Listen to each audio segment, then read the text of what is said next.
It's Wake Up Wyoming with Glenn Woods.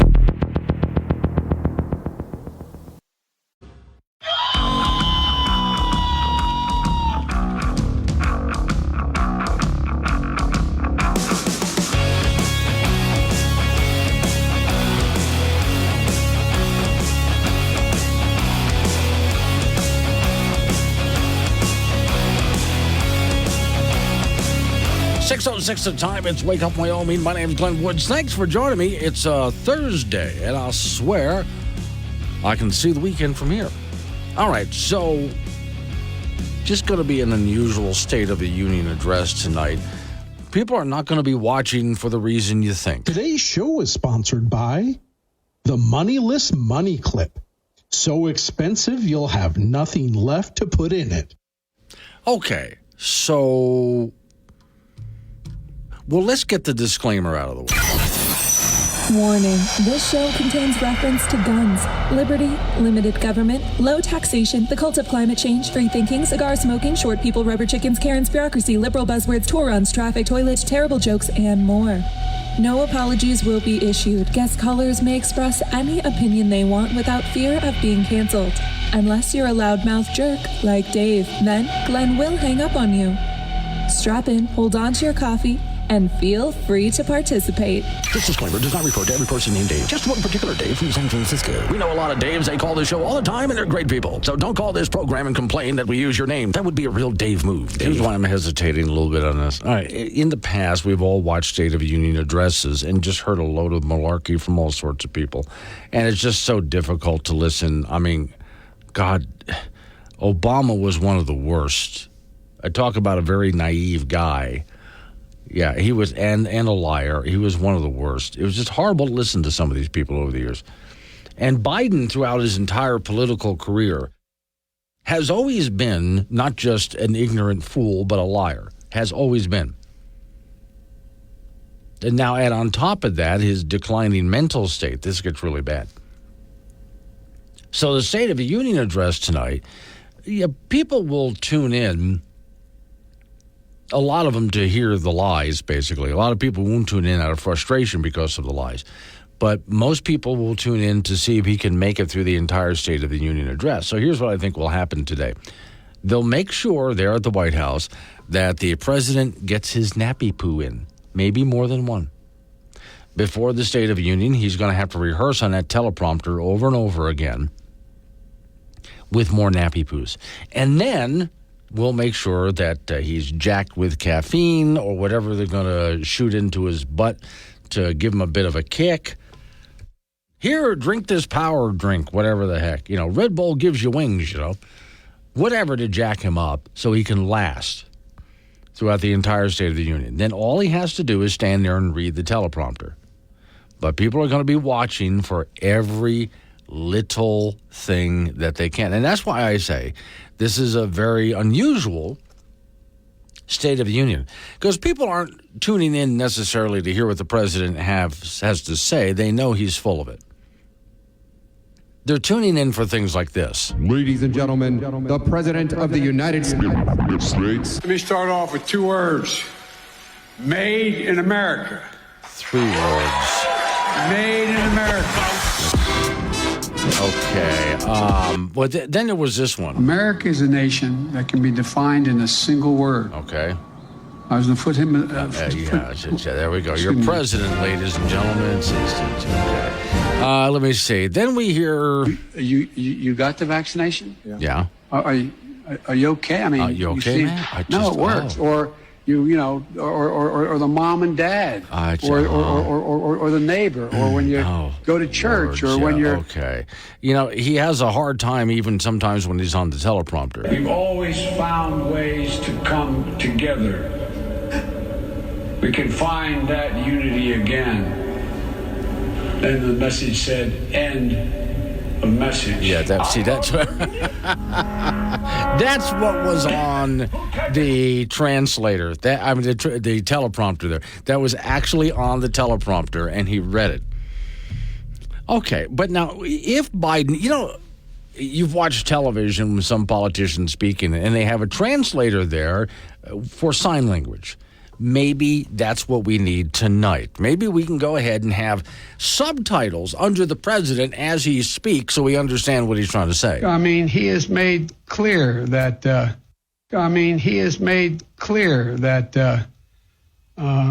you guys just don't understand. What he's trying to say is as long as the courtyard is available, then the car keys are going to be next to the chair. But when you have tomatoes that are not ripe when the lights are off, then nobody's going to know what happens when a basketball goal is not standing upright. But when you have a tree that's leaning over the fence, then it's only going to be like a parked car anyway. So just make sure that, when the door's closed, that the windows are always on fire, because it's not going to happen unless the turnkey to the turtle is on the back of its shell on a Tuesday. You see? So that makes perfect sense to me. Yeah, we need subtitles. Morning, Rianne. She's in Fort Danger. By caffeine, did you mean Hunter's cocaine? But fine. Make some tea out of it. Maybe that'll work. Morning, John. Heidi John's in Granite Canyon. He said, Morning, Glenn, there's a webcast that is going to Mystery Science Theater treatment to the speech. Really? I would love to have a Mystery Science Theater thing going on during the course of that. Yes, that would be just absolutely, just wonderful. And brutal, too, at the same time, but just wonderful. I'd love to watch that. But here's what I do, just so you know. I haven't been able to watch a State of the Union address like when Obama came around.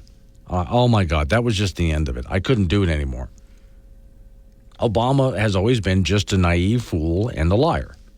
Now, Biden's always been worse. But Obama was so bad, I couldn't listen to him. So from then on, yeah, even through Trump, from then on, I didn't watch the State of the Union as it happened live. What interesting. I would go to bed, because, I go to bed really early anyway. When I got up the next morning, there's certain places that I'll go where people have cut various clips out of the highlights or maybe read a breakdown of the speech. But there's no way I can sit and go through the whole thing. I just can't anymore with politicians the way they are today and have been for quite a while, actually. But it's just gotten so much worse. And then, of course, all the different houses, doesn't matter who the president is. The opposition party will sit for most of it and boo. The party of the president will give many standing ovations during the course of the whole thing. So the State of the Union address really has nothing to do with the State of the Union, especially when we get to an election year. It's horrible. We get into an election year, it's more like a campaign speech by the president than an actual State of the Union. Now, I do know that the original State of the Union had nothing to do with getting up in front of Congress and addressing them. It is in the Constitution that the president needs to submit a report, basically, on how things are going, the State of the Union. But for the longest time, that was just something that was written up and sent to Congress. And then the news media got a copy of it, and there you go. It's when television came around that we started doing an actual State of the Union address on television to be seen. And it's gotten just worse and worse. In my lifetime, anyway, it's just gotten worse and worse over the years. And this is why, again, I just can't watch this anymore. But still, let's go back to why are most people watching the president tonight? I know there's those hardcore, like liberals, like Greg and Laramie, the hardcore Biden and they love their own party, but basically Democrat supporters who will defend their guy no matter what. Doesn't matter. Doesn't matter what's really going on. They'll defend their guy no matter what. Those people are fun to watch, too. Then there's the people who hate Joe Biden and will criticize him no matter what. Those people can be fun to watch, too. The political pundits, the spin doctors. But then there's a lot of Americans who will just watch to see, and even some people who are trying to decide who to vote for. And believe it or not, there's a lot of people out there who are in the middle and don't know who to vote for. And they'll be watching to see just does he make it. They know he's going to lie. They know he's going to be lying all night long.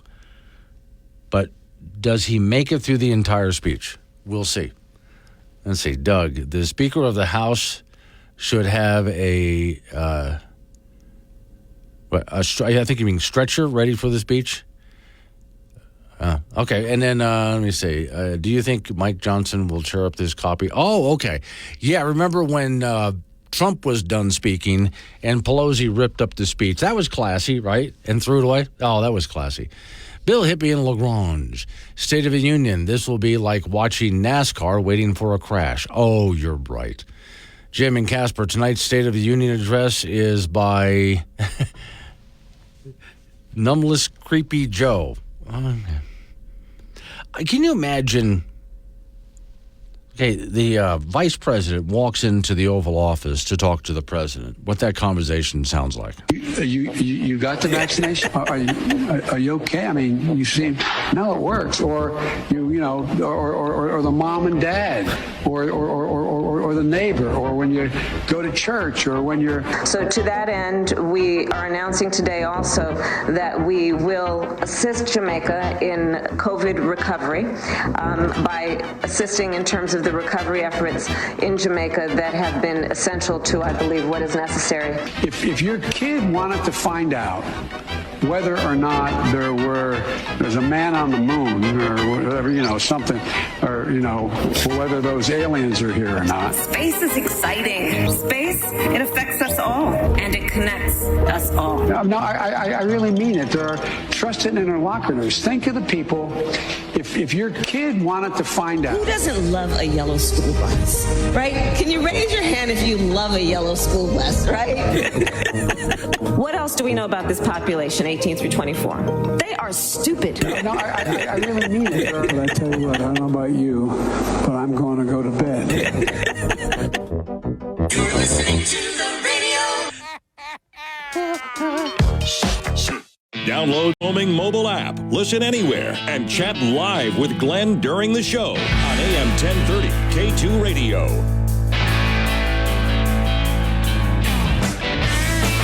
$6:25 is the time. Okay, so here in the state of Wyoming, the first property tax relief bill has been passed and is heading to Gordon's desk. Now, remember, they're supposed to be done in the House and Senate by Friday, sometime late Friday.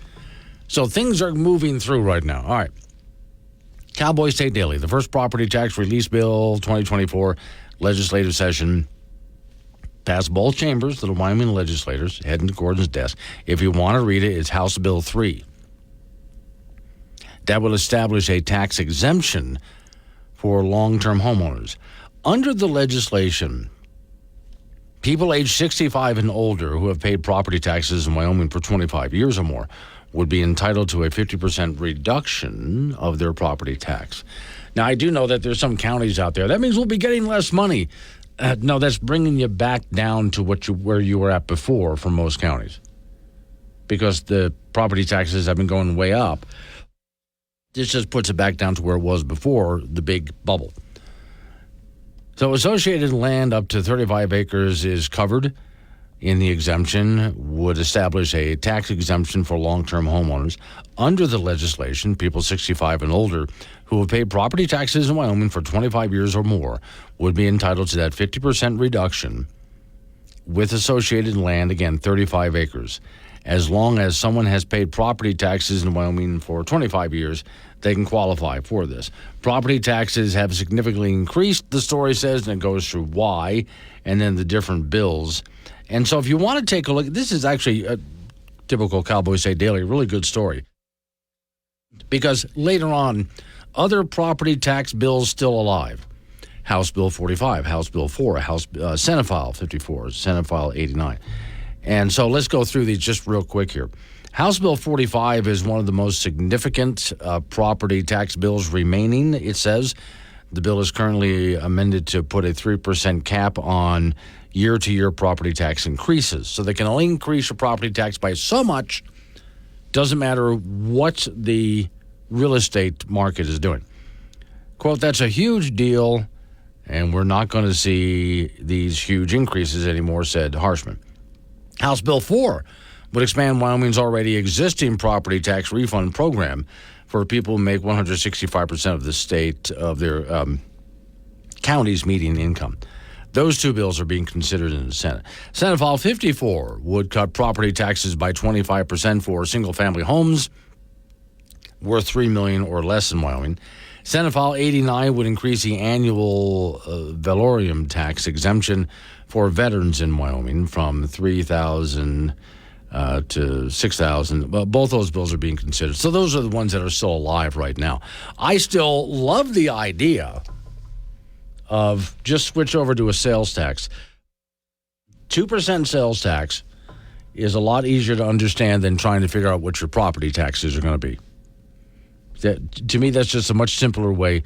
And that really was doing well at first, and then, they started to screw it up in the House of Representatives, and eventually it just died. And, all right, maybe next year. All right, Simple Man in Casper. Glenn, where do I get my Biden State of the Union address? Bingo card kit. The one that comes with coffee and straws to drink from. Doing normal drinks will kill us inside of 10 minutes. Actually, Simple Man, you got a pretty good idea. I'm going to build on that. Right after we get done, local news coming your way, right after local news update on your weather forecast, and you and I get back into it again. 888-97 Woods, the phone number. And at 6:45, the extended forecast from dawn, day, and day weather, which includes for southeast Wyoming, you guys could have sort of a rain, snow, kind of a mix today, tomorrow. He'll explain the whole thing at 6:45. It's Wake Up Wyoming.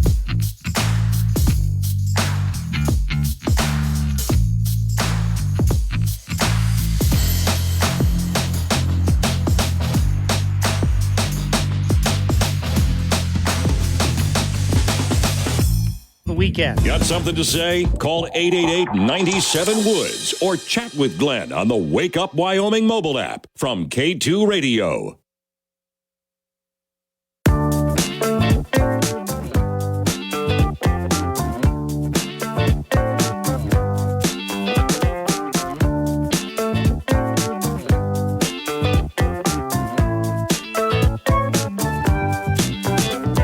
.36 the time. It's Wake Up Wyoming. Okay, so Simple Man, you gave me a good idea. By the way, he's sending me notes off the Wake Up Wyoming app, which you can do too. Just download the app at the App Store, Wake Up Wyoming.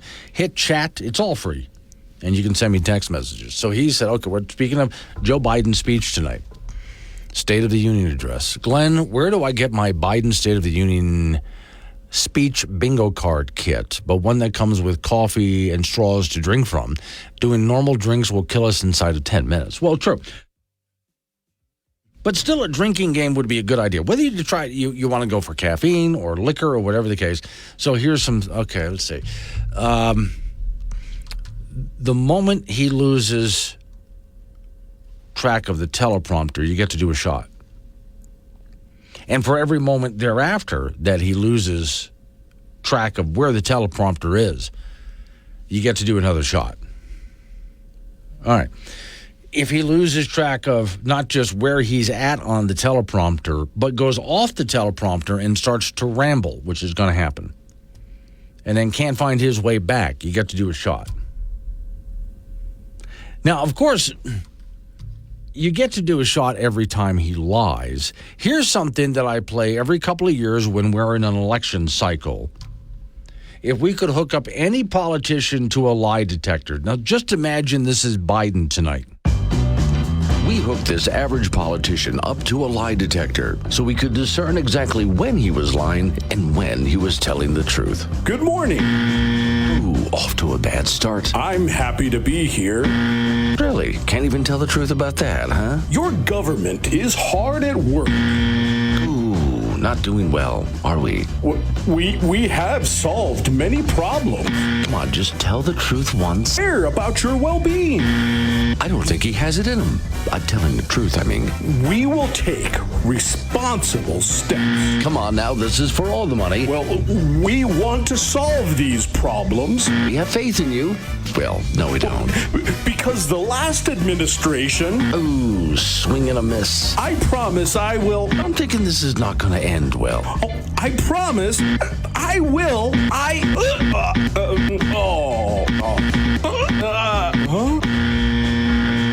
Come on. And there you have it. A perfect score. Okay, you get to do a shot every time he blames Trump for something. I think Simple Man's right. You better not bring real booze. You'll be so drunk so fast. every time he blames Trump for something, or MAGA hat Republicans, or refers to MAGA hat Republicans as extremists. Every time he does that, which, by the way, if he wants to continue to work to lose the election, he'll keep doing that, because he's not going to win anybody over by calling Trump supporters extremists like that are dangerous for the country, and comparing them to Nazis and so on. That's not winning the other side. That really is not. So there's a whole lot of Americans out there who support Trump because they hate being treated the way that Biden treats people, and the way many other Washington, D.C. politicians. What about you get to do a shot every time Biden is condescending? Because he is really one of the most condescending SOBs I've ever seen on camera. So whenever he's condescending toward the American people, you get to do another shot. Just the lies alone are going to kill you.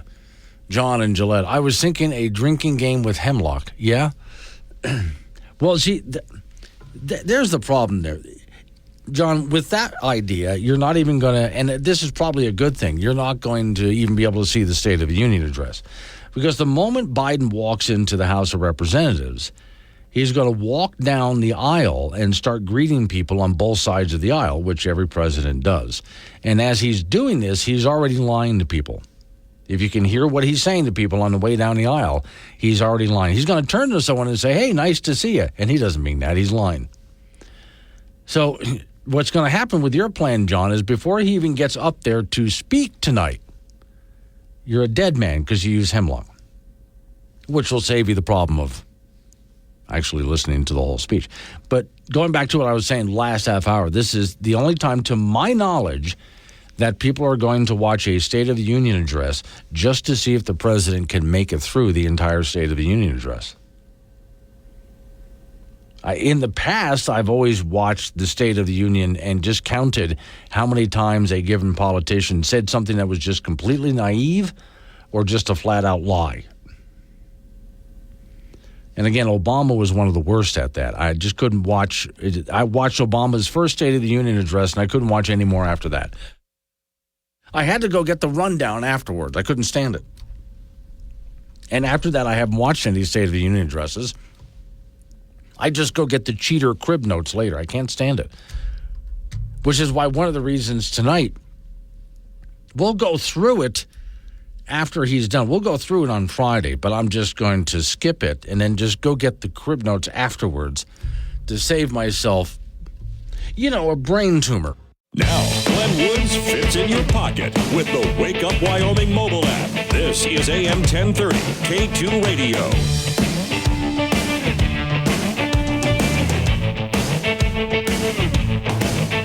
6:48's the time. Off we go to the ice box. Frank Gambino is waiting by. Okay, Frank. These are actual words. Let's see if you know some of the definitions. All right, these are actual words. Actual words. You've heard these. Yeah. You just got to define them. Okay. Bamboozled means being ripped off, stolen, screwed over. Okay. Flabbergasted. Surprised. Discombobulated. Just confused. Okay. Shenanigans.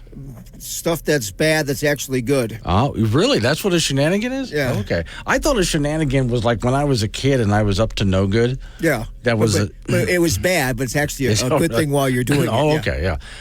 Now, this is a southern word here, so we'll have to test you real hard on this one. Cattywampus. Don't know that one. Okay, cattywampus is that everything just went squirrely.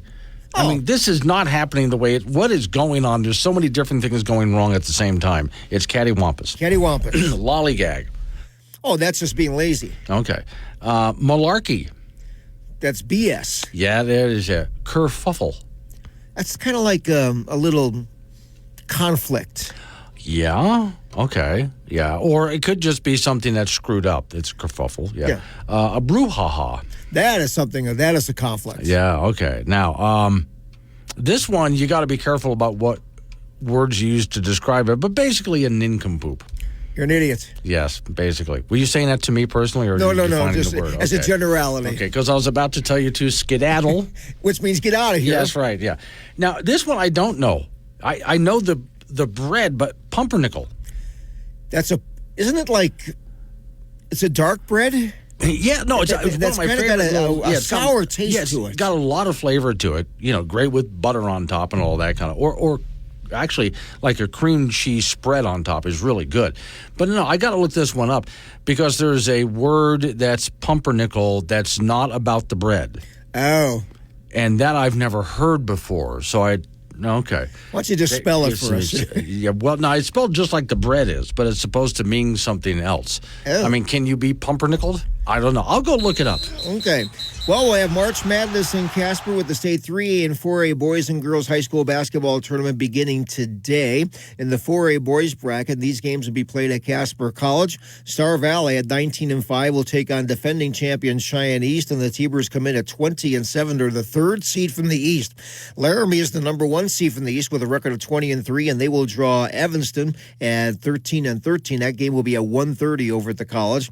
The Cheyenne Central, who spent most of the time rated number 1 in our Wild Pips poll in 4A. They are 22-3, and they will take on 14-12 Riverton at 7:30 tonight in the quarterfinal round. And Jackson is the number 1 seed from the West at 14-10, and they will take on Natrona at 17-8. That will be at 9 p.m. tonight at the college. On the girls' side, Sheridan at 18-6 will take on Rock Springs at 13-13 in the breakfast game at 9 a.m. Cody's the defending champion at 21-1, and they'll meet Laramie at 10:30 this morning at the college. Laramie comes in at 14-10. Star Valley will meet Cheyenne East at 4:30 over at the college. Cheyenne East is at 24-3, and Star Valley 13-11. Campbell County, with a record of 18-6, will take on Kelly Walsh tonight at 6 p.m., and the Lady Trojans come in at 12-14. The 3A boys bracket will be at the Ford Center. Buffalo and defending champion Worland will play at noon today. Buffalo is 13-10. Worland is 13-13. Powell is the number 1 seed from the West. They are 23-0, and they will take on 10-15 Rollins at 1:30 at the Ford Center. Lovell will meet Wheatland at 7:30. Lovell is 19-7. Wheatland is 16-9, and Douglas having a really good season. They are 21-3, and they will take on Pinedale at 14-9. That'll be at 9 p.m. On the 3A girls bracket, the breakfast game at the Ford Center will have Mountain View at 20-5 meeting Torrington, who comes in at 12-11. That will be followed by undefeated and defending champion Douglas at 24-0. At 10:30, they will meet 14-11 Lyman. Buffalo comes in with a record of 20-3 in their 4:30 quarterfinal round game against 17-7 Powell. And Pinedale, with a really good player, and Ellen Bowers, who's averaging 23 points a game. They will take on Wheatland at 16-9. That will be at 6 p.m. The semifinals of the state 3A and 4A tournament will be tomorrow, and the championship games will be on Saturday beginning at 3:30 at the Ford Center. Junior college basketball, the Casper College men, they have a Region 9 tournament play-in game at home on Saturday at 4 p.m. taking on Eastern Wyoming. The T-Birds come in at 22-8. The LCCC men, they have a play-in game also on Saturday at 2 p.m. They will take on Western Wyoming. The Golden Eagles come in at 16-14. Pumpernickel, the slang word, not the bread, is devilish, vulgar behavior. Devilish, vulgar behavior. Yes. I have never heard that before. That's the one on that entire list that I've never heard of before. I don't know if I've participated in that in my life or not. But I still love pumpernickel bread. Okay. All right, thank you, Frank. Coming up on some local business we have to take care of. We're going to roll on to news time after that. National local update on the weather forecast. Let me see. Big wave in Casper. Glenn, do you know how to tell if a politician is lying? Their lips are moving. So true. Corey in Nebraska. Trump is going to fact-check Biden in real time on True Social. Well, then Trump is going to be typing real fast. Let's wake up, Wyoming. Ken.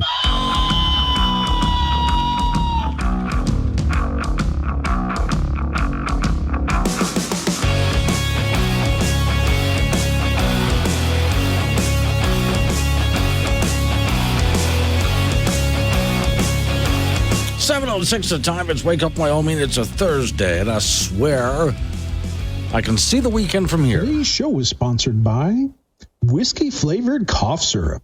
Goes down just like, well, it's actually just whiskey. Speaking of which, we were just working on our drinking game for the State of the Union address. But you see, if you decide to watch it at all, at least you get to do it from home, and you can pass out or just turn it off right there at home. Your poor Congresswoman, Harriet Hageman, has to be there in person to watch the whole thing. And Harriet, I assume you've started drinking already. Well, I have some other work I have to do today, so perhaps that wouldn't be the best idea. Yeah, you got AIDS. They can start drinking for you. Look, this has really got to be difficult to do. I mean, just to be very serious about it, to sit there and listen to this president, not just with what you know he's going to say, what you know he's going to misrepresent, but for that matter, everybody's going to be curious as to how he's going to make it through the whole thing in his current condition. So how are you going to address this? Just sit there quietly? So, Glenn, a couple of things. I am not going tonight. I have some other commitments that I have. So that's one thing, but I will watch it. All right. And later I will watch it. But one of the things that I have been saying for the last couple of days is we need to compare how much he has failed just since last year, how much worse he is. I mean, watching him walk, watch him attempting to engage, he's even a completely different man than he was a year ago, and a year ago we knew it was bad. So I was there a year ago, and he walks just exactly and speaks just exactly as you would expect someone who is suffering from cognitive decline. Mm-hmm. I expect in order to help him make it through the speech, there's at the end of it, look around the bottom of his where he's standing. There's going to be like a dozen Red Bull drinks that he just chugged in order to keep up enough. Now, I know we're going to have to watch out for things that are just not going to be true. And I do want to address energy in general in the United States and in Wyoming, because that's going to be a big topic for me. It is. It's a big topic for all of us. We're just doing everything we possibly can to push back against the incredibly horrible policies that this administration is pursuing. And I was visiting with some folks from Phillips 66 yesterday, and the point that I made is, I know that you guys are going through some really rough times because of this administration. But what you have to do, recognize what happened in Germany. At least when they decided to go down this incredibly horrible Green New Deal road, they did not tear out the infrastructure. They did not destroy their coal-fired power plants. They did not do that.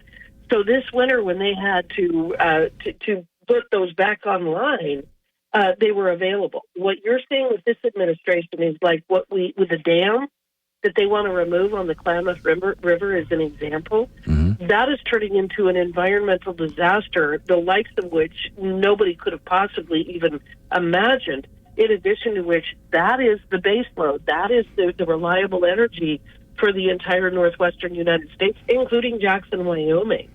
And taking out those dams, we'll never get them built again. And that's why we've got to protect the infrastructure, and we have to protect our companies.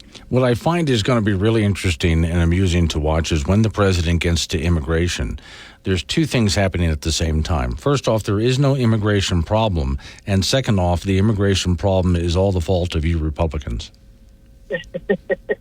Well, my response to that is read H.R. 2, make the Senate pass it, sign it into law, and we can actually make that statement come true.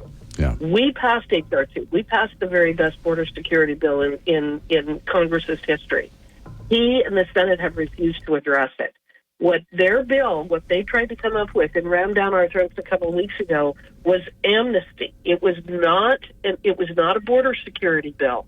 It allowed between 5,000 and 8,500 illegals to cross the border every day. And if the president determined that wasn't enough, he could actually unilaterally, with an executive order, increase that number to infinity.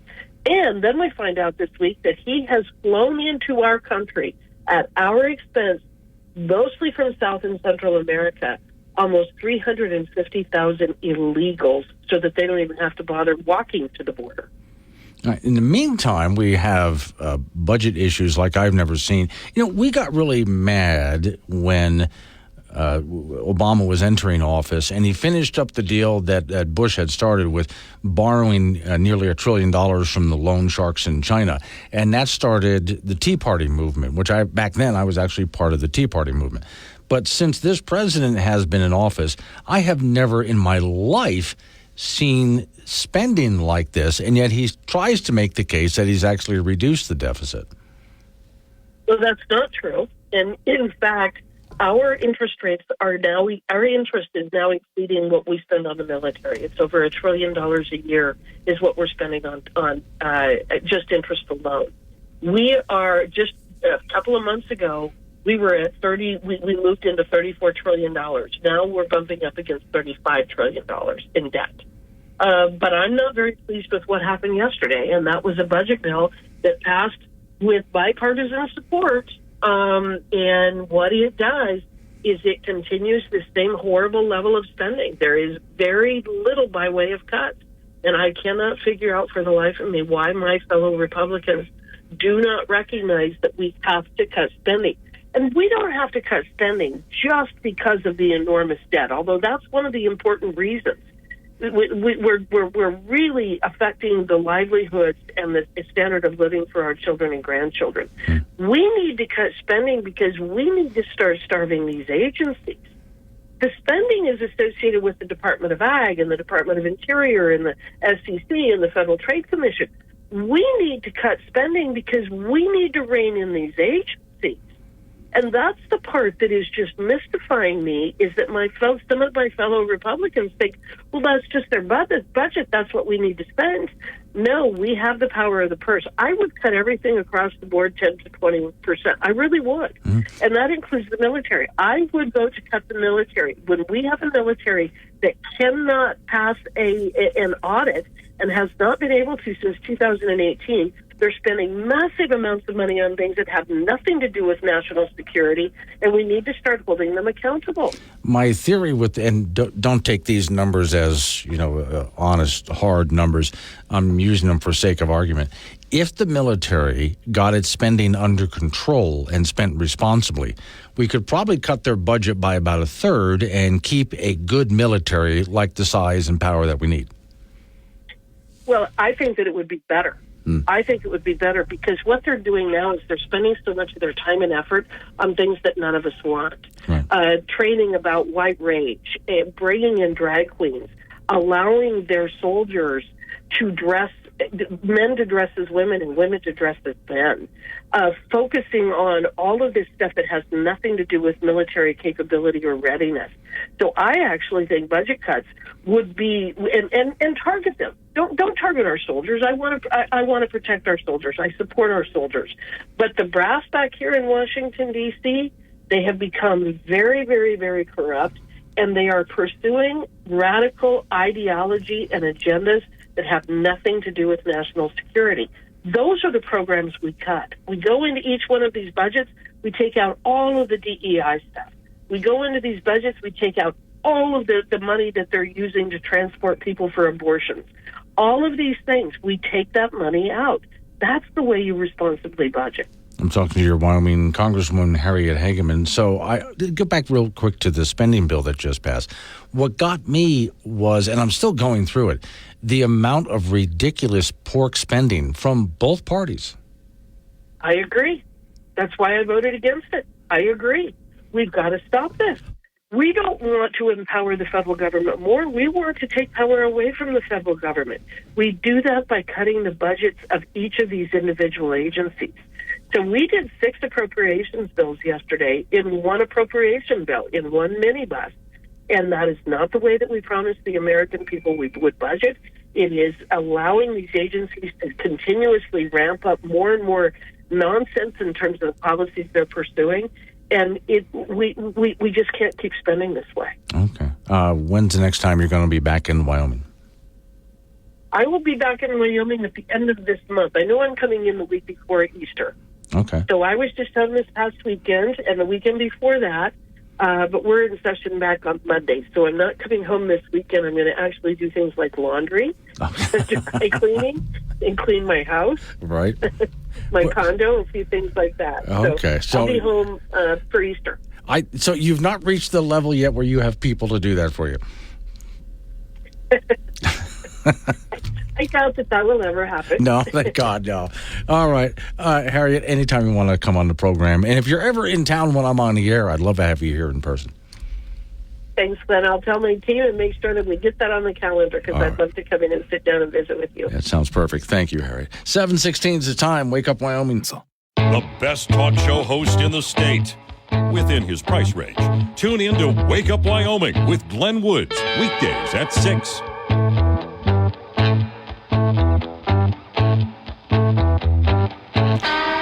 7:22 is the time. It's Wake Up Wyoming. Okay, I just got off the phone with your Wyoming representative, Harriet Hageman, who is bowing out. She's cheating. She's not going to be there on the floor of the House during the State of the Union address tonight. She'll catch it from home later. She's got other things she needs to do. I think that's cheating. We pay her to be there in person. But then again, she would have to start drinking in advance, which Rhiannon from Fort Danger promised to drink for her if that's what was necessary. Chet Yoder says need a half gallon for the drinking game tonight. Yeah, okay. Now, let's get back away from the president for a moment and get back to the House of Representatives, which is just barely in the control of the Republicans. So you think things would be better, right? No, of course not. So there's that. Once again, we have a continuing resolution to keep the government going because we almost had a government shutdown again. And now there's $13 billion worth of earmarks in this. Oh, dear God. Okay, now, real quick, one of my favorite members of the Senate, Rand Paul. They call it Super Tuesday for a reason. Well, wait a second. There's the president there. Hang on. Disappointment. Let me get ahead in this. It's the audio that I had. I want to get ahead to Rand Paul. Here we go. Relations Committee. He's also a medical doctor. Senator, it's great to see you this morning. Thanks very much for being here. Your reaction, I know you were there early on saying never Nikki. Your reaction to her stepping down likely this morning with this 10 a.m. speech. You know, I think it's about time, and I think she represents a wing of the party that I'm just not a big fan of, sending more money overseas when we can barely take care of our problems here at home. So I think the primary is over now. It's been over for some time, but this morning it'll officially be over, and we move on to the fall. And there'll be a great contrast to be drawn in the fall, and I look forward to that.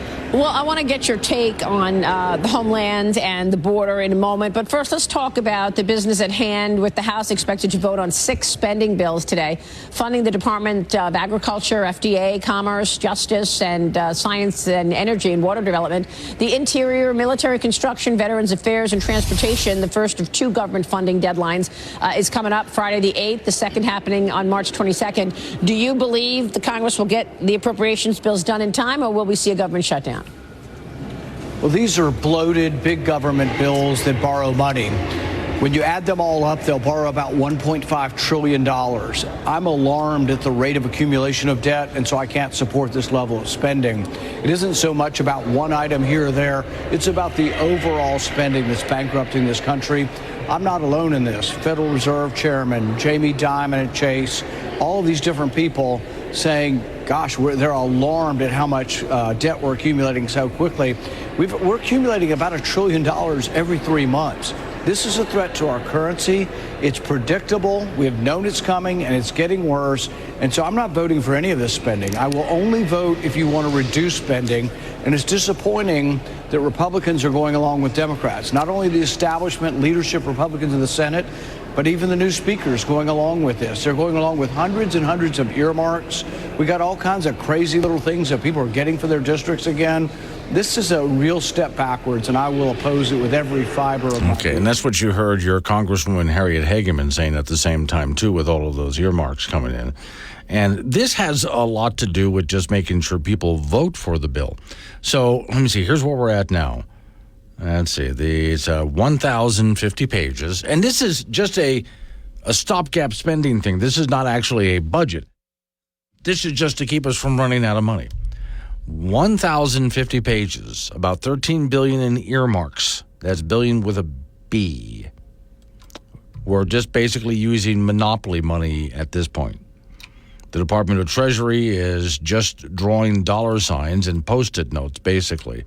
Republican Congressman Thomas Massey, former Senator Lindsey Graham, were posting on Twitter, and they talk about one senator getting 8 earmarks in the omnibus. They voted to add those to the ones, and they made a whole list of them here. Like I said, I've been pouring through this. the whole thing, just picking out the different kinds of earmarks, and most of them, as you might imagine, are just absolutely ridiculous. Remember the bridge to nowhere that was up in Alaska? I mean, we were talking garbage like this. I mean, just some of the dumbest things you've ever heard of. But whatever they can do to make sure that whatever congressman votes for the bill, go ahead and give him what he wants. Now, here again is where I expected, but I'm not naive about this, hoped for is a better way to say it, that maybe our Republicans would not take earmarks and try to find a way to reduce spending. But that's not what's happening. Let me see. Department of Housing and Urban Development, Community Development Funds. Okay, if you're looking for stupid things like, and this would be one of the dumber things, remember a while back we went through giving millions of dollars to put a shrimp, as in, the water creature, on a treadmill to study it. So it's underwater on a treadmill running, and we're spending millions of dollars. These are some of the things also that wind up in this bill, this $13 billion spending bill.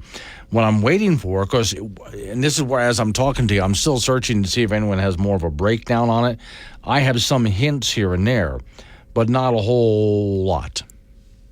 And the reason not a whole lot is because, as Nancy Pelosi said, you pretty much have to pass it in order to know what's actually in it. Let's see. Military construction, veteran affairs, okay, agriculture, rural development. There are some things that you would actually want to see in any kind of a bill that would run government, but most of this stuff, again, absolute garbage. So, let's see, Pennsylvania senator had requested $1 million in earmarks for an LGBT community center in Philadelphia. He asked that the request be pulled after he learned the center would have a room for people to try out sexual fetishes. Let me read that again. He pulled his request after he found that one of the rooms in his building would be there so people could try out their sexual fetishes. Oh, wow. Okay. That's how your government spends money. Don't worry about it. Local news, update on your weather forecast. In the next half hour, it's going to be a busy one. I mean, a real busy one. Your update on what's happening in the Wyoming legislature from our man in Cheyenne, Doug. Don Day is going to be on live with me to talk about your forecast right through the weekend. Sports with Frank Gambino. Let's wake up, Wyoming.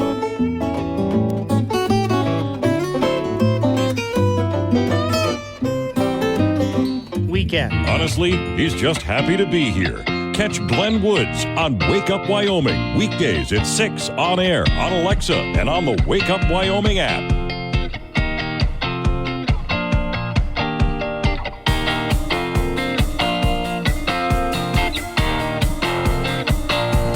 7:36 the time. It's Wake Up Wyoming. I am still struggling. There's not much of a breakdown, but I want to get to that big pork bill because it's disgusting. And this is all the spending Washington, D.C. is doing, and it's both political parties, so nobody can take the high ground on this thing. And it's completely going to wreck our country. And I think Harriet Hageman's right. People get into Washington, D.C. with the promise of getting spending under control, but something happens after they get there.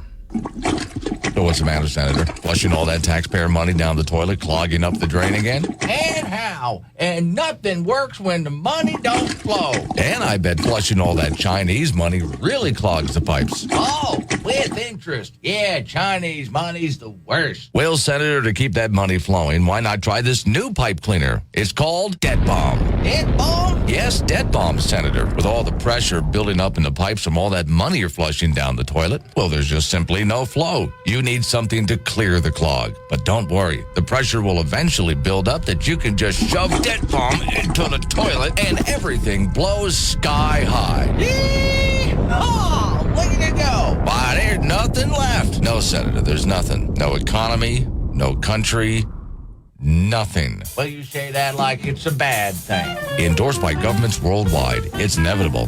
Debt Bomb. Yeah, and of course, since Donald Trump's all back into the swing of things, I suppose at some point we're going to be hearing this. And billions and billions and billions and billions and billions and billions and billions. Although I want to caution you Trump supporters out there, remember now, he spent a lot when he was in office, too. Not as much as this president is, but yeah, the deficit went up and debt went up when he was in office as well. We seriously need to bring this down because we've reached the point we can't even keep up with. We borrow money to pay the interest on the debt. Think about that. We borrow money to pay interest on our national debt. And yet they just keep on spending it. And very few people in the House or Senate, and I haven't seen a president yet who actually gets it. Even during the Obama years, when there was a bipartisan effort to cut just 1% of government, man, they screamed bloody murder when they actually had to do it, like the world was going to come to an end. If we don't do something about it, and I'm very serious about this, if we don't do something about all of this spending, then there will come a point where the money that you have, that you've worked hard for, becomes absolutely useless. And you remember the stories of the Weimar Republic and Zimbabwe and places like that. You remember those stories, and they're all true stories. We cannot spend and borrow and borrow and borrow and spend our way out of this, or even tax our way out of this. Let's go to Cheyenne, Wyoming. Our man in Cheyenne on the latest legislative. Wake up with Glenn Woods. Make your voice heard at 888-97-WOODS. This is AM 1030, K2 Radio. 7:45 is the time. It's Wake Up Wyoming. Off we go to talk to Don Day from Day Weather. So here's the deal, Don. I have to leave here when I'm done with the show today, and I have to arrive in Cheyenne for a Thankful Thursday. And when does it decide to finally snow? Few showers already in the southeast and the central parts of the state, but the better chance is going to come late this afternoon and tonight. I don't think you'll have any problem getting down. Okay, good. But during the evening and overnight hours into Friday morning is when the southeast corner has the best chance, and it's going to be in pockets. There'll be some gaps. There'll be some areas that really don't get much, but there could be 1 to 3 inches of snow in some areas along your route. Yeah, see, clearly this is happening because I'm going to be on the road. Yeah, it's all about you, Glenn. The weather and you are intertwined. With most people would agree with that. Now, this little shot of weather that comes through, there's little bits of wet here and there I'm noticing, although we're not getting anything major, but we are getting the system. We are. And again, the southeast and the far eastern areas down in the Colorado, into Nebraska and Kansas are the areas that are going to have the most action. We're actually going to see the weather out west where they've just been slammed by all that storminess over the last couple of weeks, going to hit some high pressure, and that's going to cover the state for the weekend. So although we've got this weather coming today into tomorrow, Saturday, Sunday, Monday, 3 really nice days across the state. We expect a little bit of wind, but not a lot. A nice little break in the weather before the next system comes in late Tuesday and Wednesday. Okay, now that next system, I mean, it still looks like it's broken up and not really organized. Could that become something? It could become something. It does look better organized on our charts at the moment. It's in the right spot, the right placement. So much of these systems are how well they're organized and where they end up going. And we're going to keep a really close eye on it because I do think that system middle of next week probably has the potential to be a larger, more impactful system. So stay tuned. Okay, stay tuned. Now, and are we talking rain and snow, lower temperatures? Because a lot of it's coming actually up from the south.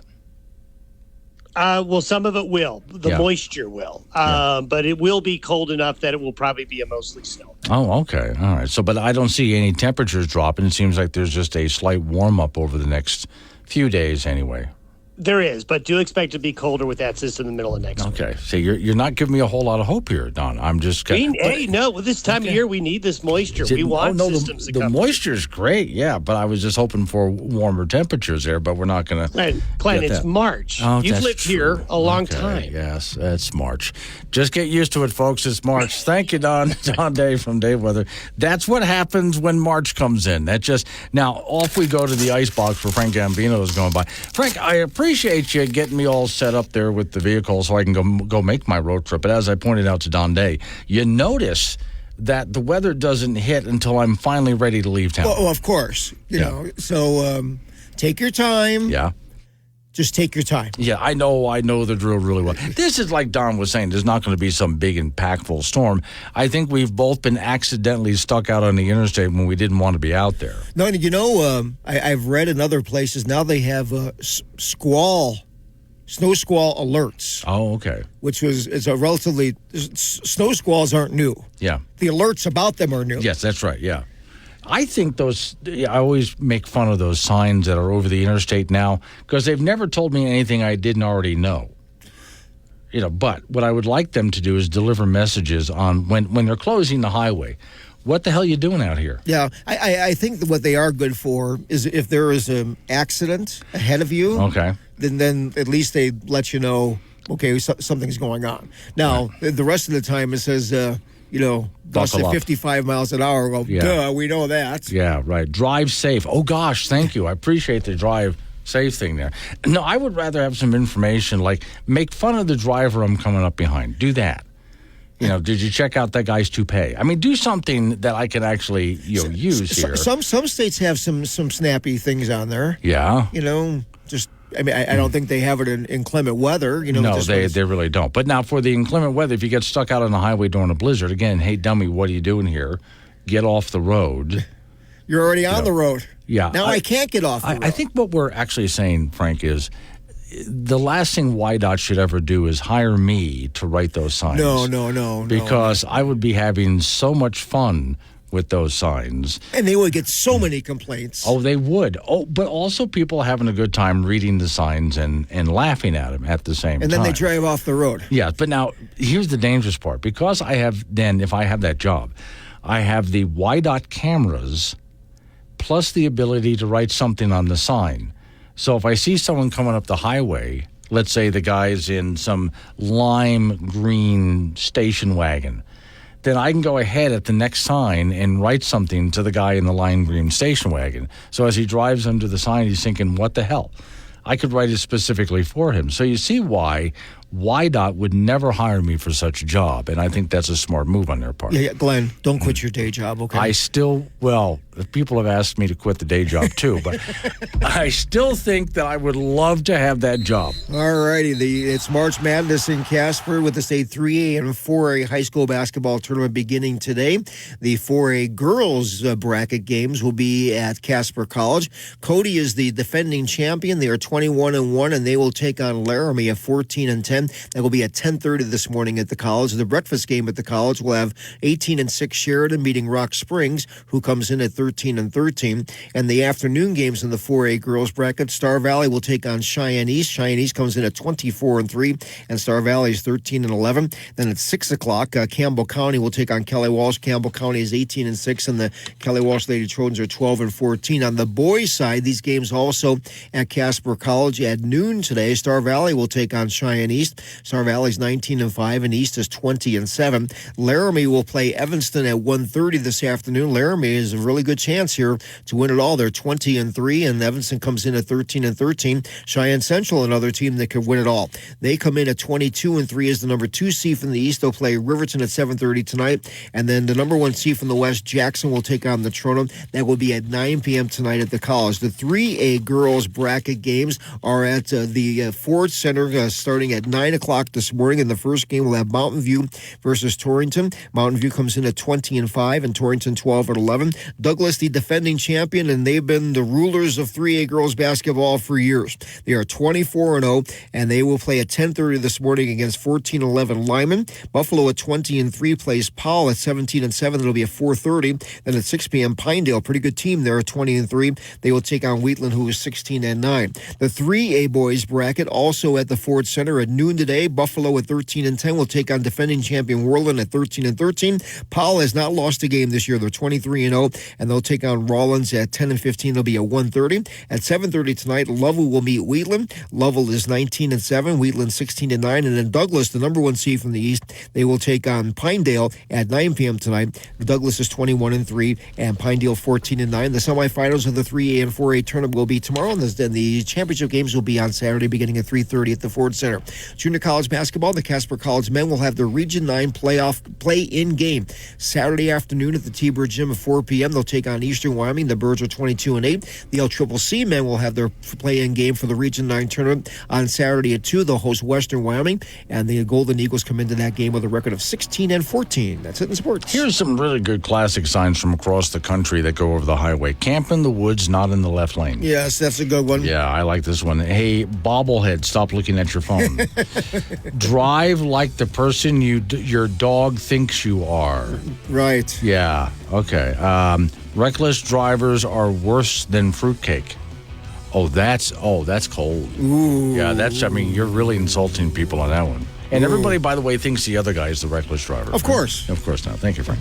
Coming up on some local business we have to take care of. Got to roll into news time after that. National, local, update on the weather forecast. Let's Wake Up Wyoming.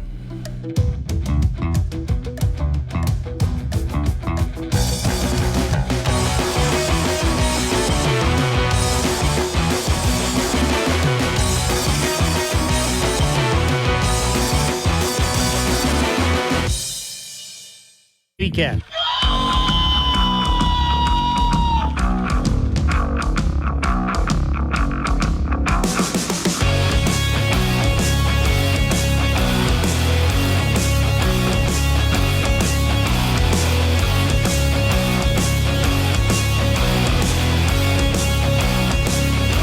.06 the time. It's Wake Up Wyoming. That's it. Oh. There we go. My name is Glenn Woods. Thanks for joining me. So we'll get into open phones in just a minute from now. First off, we got a few other things I want to handle before we get to open phones. Today's show is sponsored by whiskey-flavored cough syrup. Goes down just like... It's whiskey. Well, it's actually just whiskey. It is, yeah. But you're going to want that for tonight's State of the Union address during the drinking game, which you'll probably not survive. Okay, I'm going to go back to the House of Representatives in Cheyenne to cover something that I'm noticing some people are getting angry about and quite misunderstanding. And this has to do with Senator Ogden Driscoll's comments, which I'm going to play in just a moment here. So here's what happened, but realize what I'm about to read to you, what Driscoll is talking about has nothing to do with this bill. This was a bill to open up more zones in Wyoming as gun-free zones in government buildings, and that includes the House and Senate, places like that, right? So no more gun-free zones now. If you have a concealed carry, you can go ahead and carry. That's fine. Now, that bill had passed the House, but in committee in the Senate, there was a problem, and it didn't pass. So we did have a guest call this program who wanted to pull some procedural moves to get it to pass. Okay. So they did. And they got it back on the floor. And the rules continue to change in order to get that sucker passed. Now, that's what Senator Ogden Driscoll, who's now currently he's president of the Senate, he objected not to the bill. This was a lot of people misunderstand this. He's not objecting to the bill.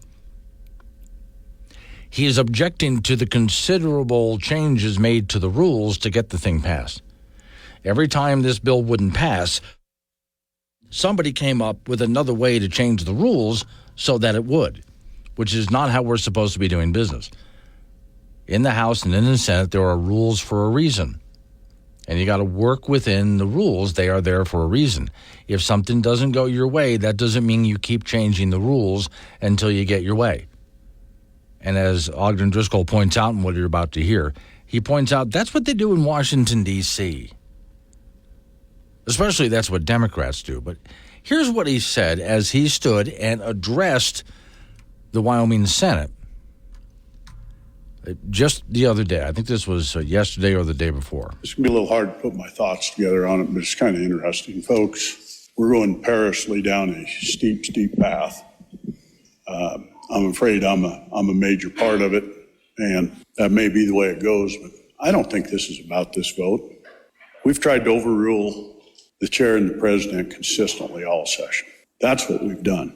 It's not about this. And by the way, with the behavior we're having, don't expect this will be the last one. We're going to be tied in rules and more rules and more rules. and we're going to overrule.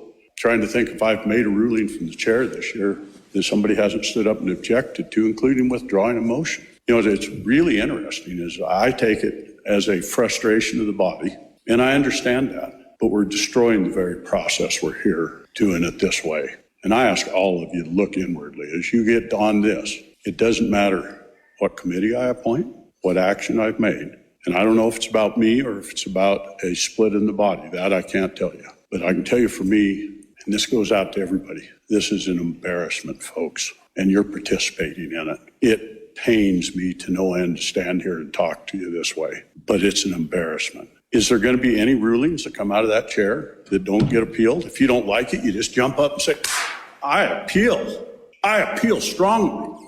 Well, you know what? This is what Washington, D.C. does, and we're heading down that path. And it's unbelievable. But this used to be the upper body. We did things with pride, and we did it well. And from my end, I got 4 days left, folks. There's 4 days of the session left, or 3 days, however you want to look at it.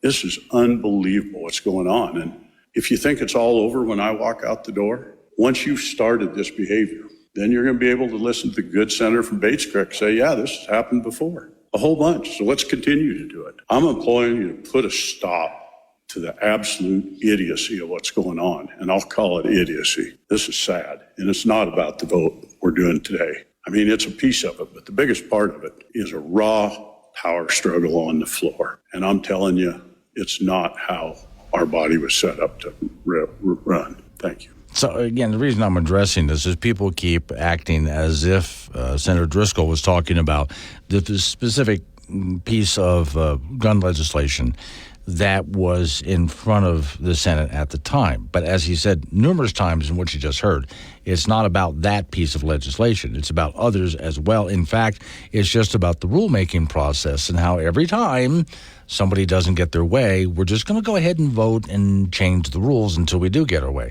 And that's not how it's supposed to work. So if you have something you want to get through and it doesn't make it through committee, well, then you're done. It didn't make it through committee. Sorry. Okay, it's disappointing. Hey, try again next year. But that's the way that works.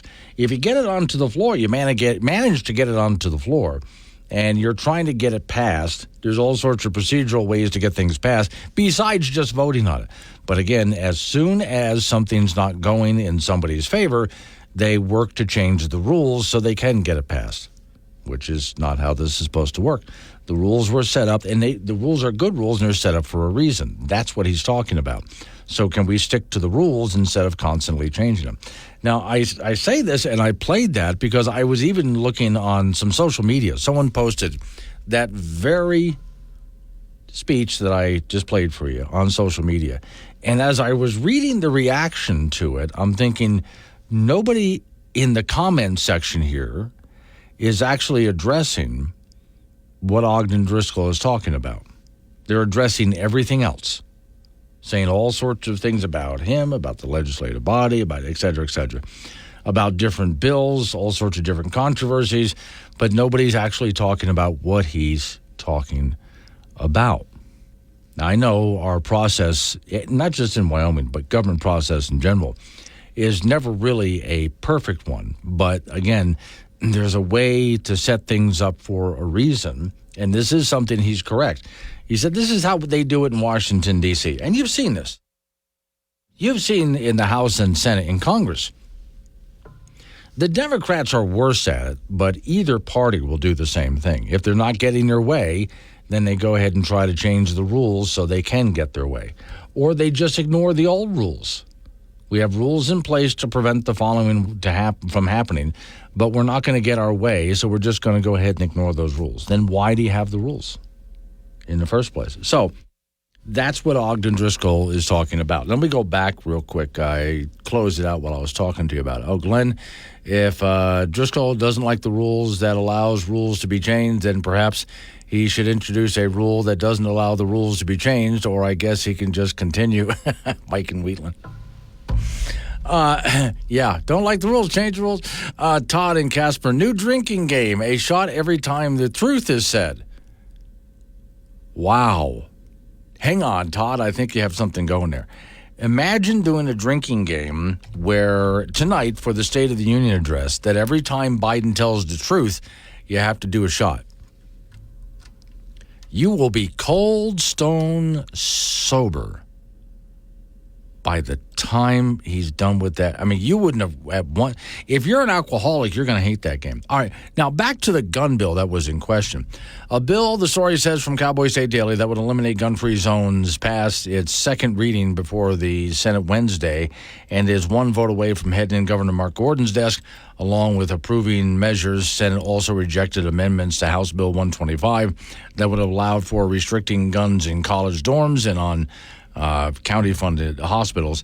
One counting of the bill is it's still a firearms bill that could be carried in those places as well as other gun-free zones, only in a concealed carry way with a person who has a permit. That's what they're working on right now. And the story goes on to talk about that bill. But that's particularly the bill that started the whole thing. My point being, but that's not what Ogden Driscoll was talking about, not specifically that bill. I want to go back to what Mike in Wheatland said. Mike, I'm going to read that again because that's actually pretty good. If Ogden Driscoll doesn't like the rule that allows the rules to be changed, then perhaps he should introduce a rule that doesn't allow the rules to be changed, or I guess he can just continue to complain and do nothing as usual. Well, there's the thing. I wonder, did they ever have a rule that says they can't change the rules? That these are the rules and this is how they stay? All right, because they'll pull any kind of maneuver to get something passed, which makes me wonder, why do you have rules in the first place? If you can just make it up as you go along. We don't like the way this is sorting out, so we're just going to make it up as we go. 8:16, Wake Up Wyoming. This show contains sarcasm that some listeners may find disturbing. A sense of humor is advised. Chat with Glenn live on the Wake Up Wyoming app.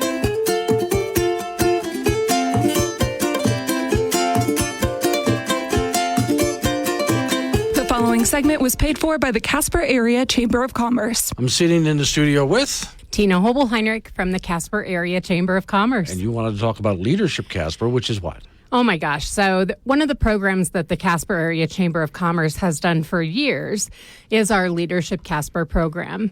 So it is a 10-month program where attendees really spend one day a month learning about leadership, honing their skills, and then also just spending the day immersing in Casper and everything that makes Casper great.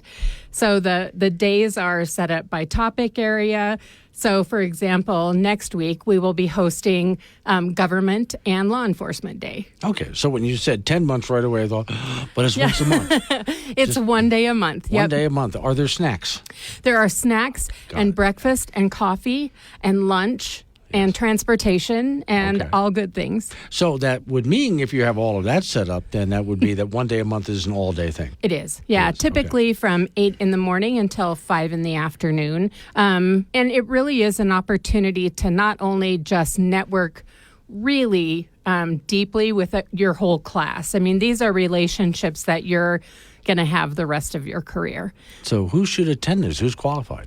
Oh my gosh, anyone who is interested in building their career, building their leadership skills, or honestly just making those connections that are going to last a lifetime.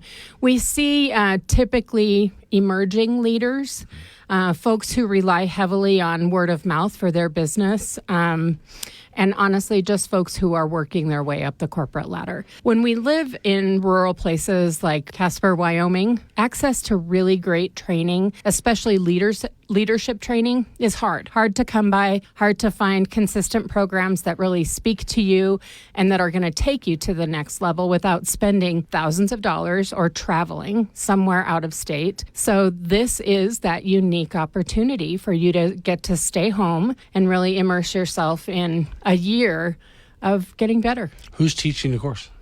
So we have, of course, representatives from all different sectors. But this year and next year, Elisa Campbell or Elisa Ruckel from Elevate is actually doing the leadership instruction part of it. So if you haven't ever sat in on any of her coursework, she's amazing.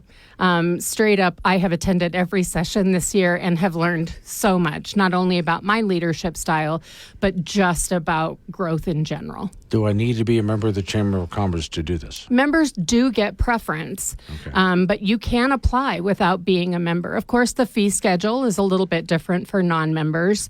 And, last year we had so much interest in the class that we were not able to accept any non-members. But I know in the past there have been non-members who were selected for the class. So whether you're a business owner or someone who just wants to build their career. Oh, absolutely. And if you are a business owner and have participated in Leadership Casper in the past, and maybe you don't have that right employee, we developed a vehicle for people who believe in the advancement of leadership and who believe in Casper to donate to a scholarship. So a lot of our nonprofits really don't have the budget to contribute, to that dedicated training for one of their employees. So we now have a vehicle to sponsor scholarships for nonprofits and really kind of widen that pool for applicants. How do people sign up? It is going to be live on our website, so www.casperwyoming.org. You can also call us at 307-234-5311. The application is all online, so absolutely dive in. If you have questions about the program, reach out to this year's class. They are just wrapping up and will be graduating in early May. 8:25 is the time, so I'm sitting here working on your drinking game. Here's what I got so far. Rick is one of those who likes the idea of, for the State of the Union address tonight, a reverse drinking game, basically. Just for those people who have a problem with alcoholism or don't think that they'll make it through a regular State of the Union drinking game. So as Biden gets up there to speak, you are allowed to do a shot every time he tells the truth. Huh? Okay. That means by the end of the night, whatever bottle of whatever you bought is still going to be sitting there completely unopened. There's absolutely no way you're not going to be able to. It's not going to happen. Now, other things we thought about drinking too. If you just did it every time Biden lied, that would be enough. I'm thinking you could do a shot every time Biden gets off the teleprompter or just loses his place. So at some point as he's reading, he's going to stumble and lose his place. You can go ahead and do a shot then. Anytime he says MAGA hat Republican, do a shot. Anytime he blames Trump or just says something nasty about Trump, do a shot. Anytime he talks down to middle-class America in general, your average working blue-collar guy, do a shot. Anytime he talks about guns, do a shot. Okay. Now, if he actually refers to illegal immigrants as illegal immigrants, yeah, see, that's not going to happen. I know, but I would say if he actually does that, you can go ahead and do a shot, but he's not going to do that. Oh, when it comes to the economy is absolutely great, but it's broken because of Trump and MAGA Republicans and Republicans in the House and Senate. Everything that's broken. We do not have an immigration problem, but it's such a disaster at the border because of Republicans. The problem that we don't have. But that's what he's going to do tonight. This is, to my knowledge, the only time that there's going to be a State of the Union address where people are going to tune in for one reason and one reason only, to see if he makes it all the way through. He'll probably be able to stand there the entire time. Now, I don't know if he's going to soil his Depends or not. I have no idea. I would vote in favor of that he's going to. But he's going to stand there for the entire speech, which I bet would be a shortened speech, too. Let me see. Let me see if I can look up something now that I think about this. I'm just going to go ahead and ask the question here as to how long is the average State of the Union address? And let's see, usually the State of Union speeches last a little over an hour. Okay. But then you got to put in the long time of applause and stuff like that. Can he stick to the teleprompter during that entire time? Does he get off track at any time? which I think is going to happen a lot. They're going to make sure he gets several nappy poos today before he gives his State of the Union, and jack him full of Red Bull or some other energy drink before he gets up there, which means he's going to wet his demens. Let's see, Rick and Shane, you need a pregame drink to understand the slurred lies coming out of his mouth. Yeah, okay. Let's see, JWN, Wyoming, and Cass, every time he stutters. Oh, Lord. Yeah, I see. You're not going to make it through the night, are you? Let's Wake Up Wyoming. Weekend covering world-ending catastrophes for years to come. It's Wake Up Wyoming with Glenn Woods. Find content, chat live, and listen on demand on the Wake Up Wyoming mobile app. Time is 8:36. It's Wake Up Wyoming. I've been holding it off because we've had a lot of things to do today. Let's go for it. Warning. Wake Up Wyoming is about to enter daily open phones. This means that anyone will be allowed to call in and talk about anything. I mean, imagine if we actually allowed you on air to say anything you wanted.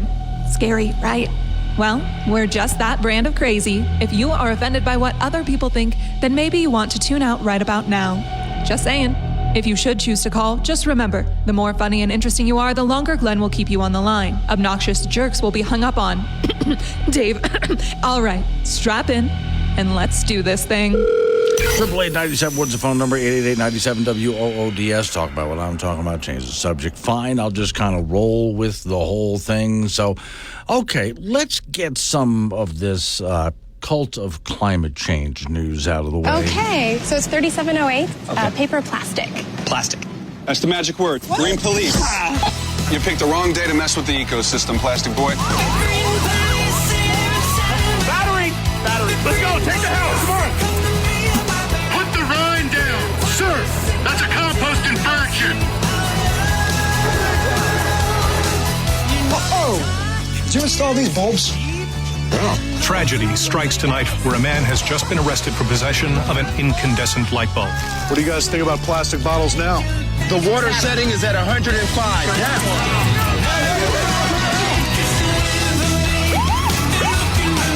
You got a TDI here? Clean diesel. You're good to go, sir.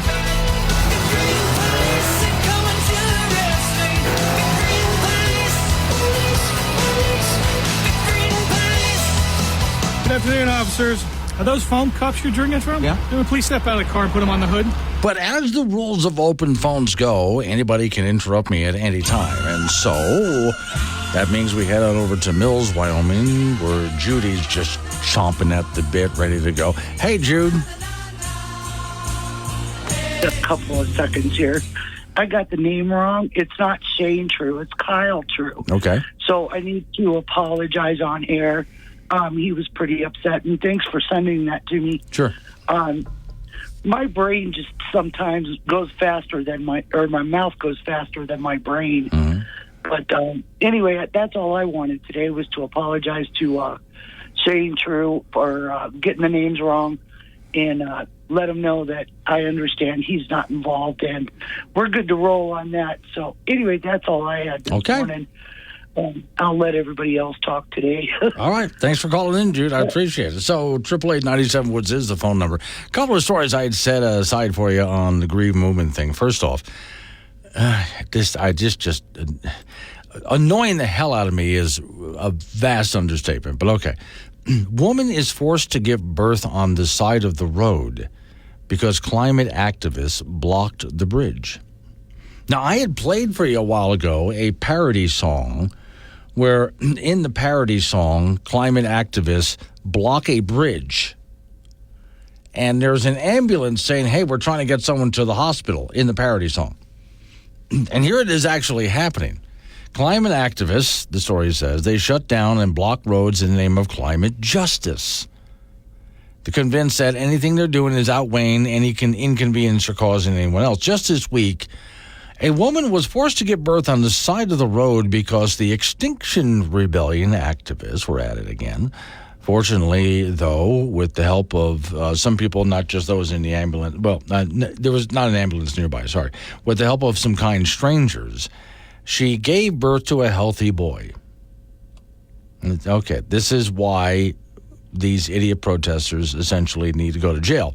And there's a picture here of this really big bridge. I mean, it's a big 6-lane bridge, and climate activists had taken a rather large truck and parked it sideways across all the lanes. And climate breakdown has begun, they say. Oh, this okay. She went into labor Tuesday morning en route to the hospital with her husband, encountered the traffic jam, had to have the baby right there.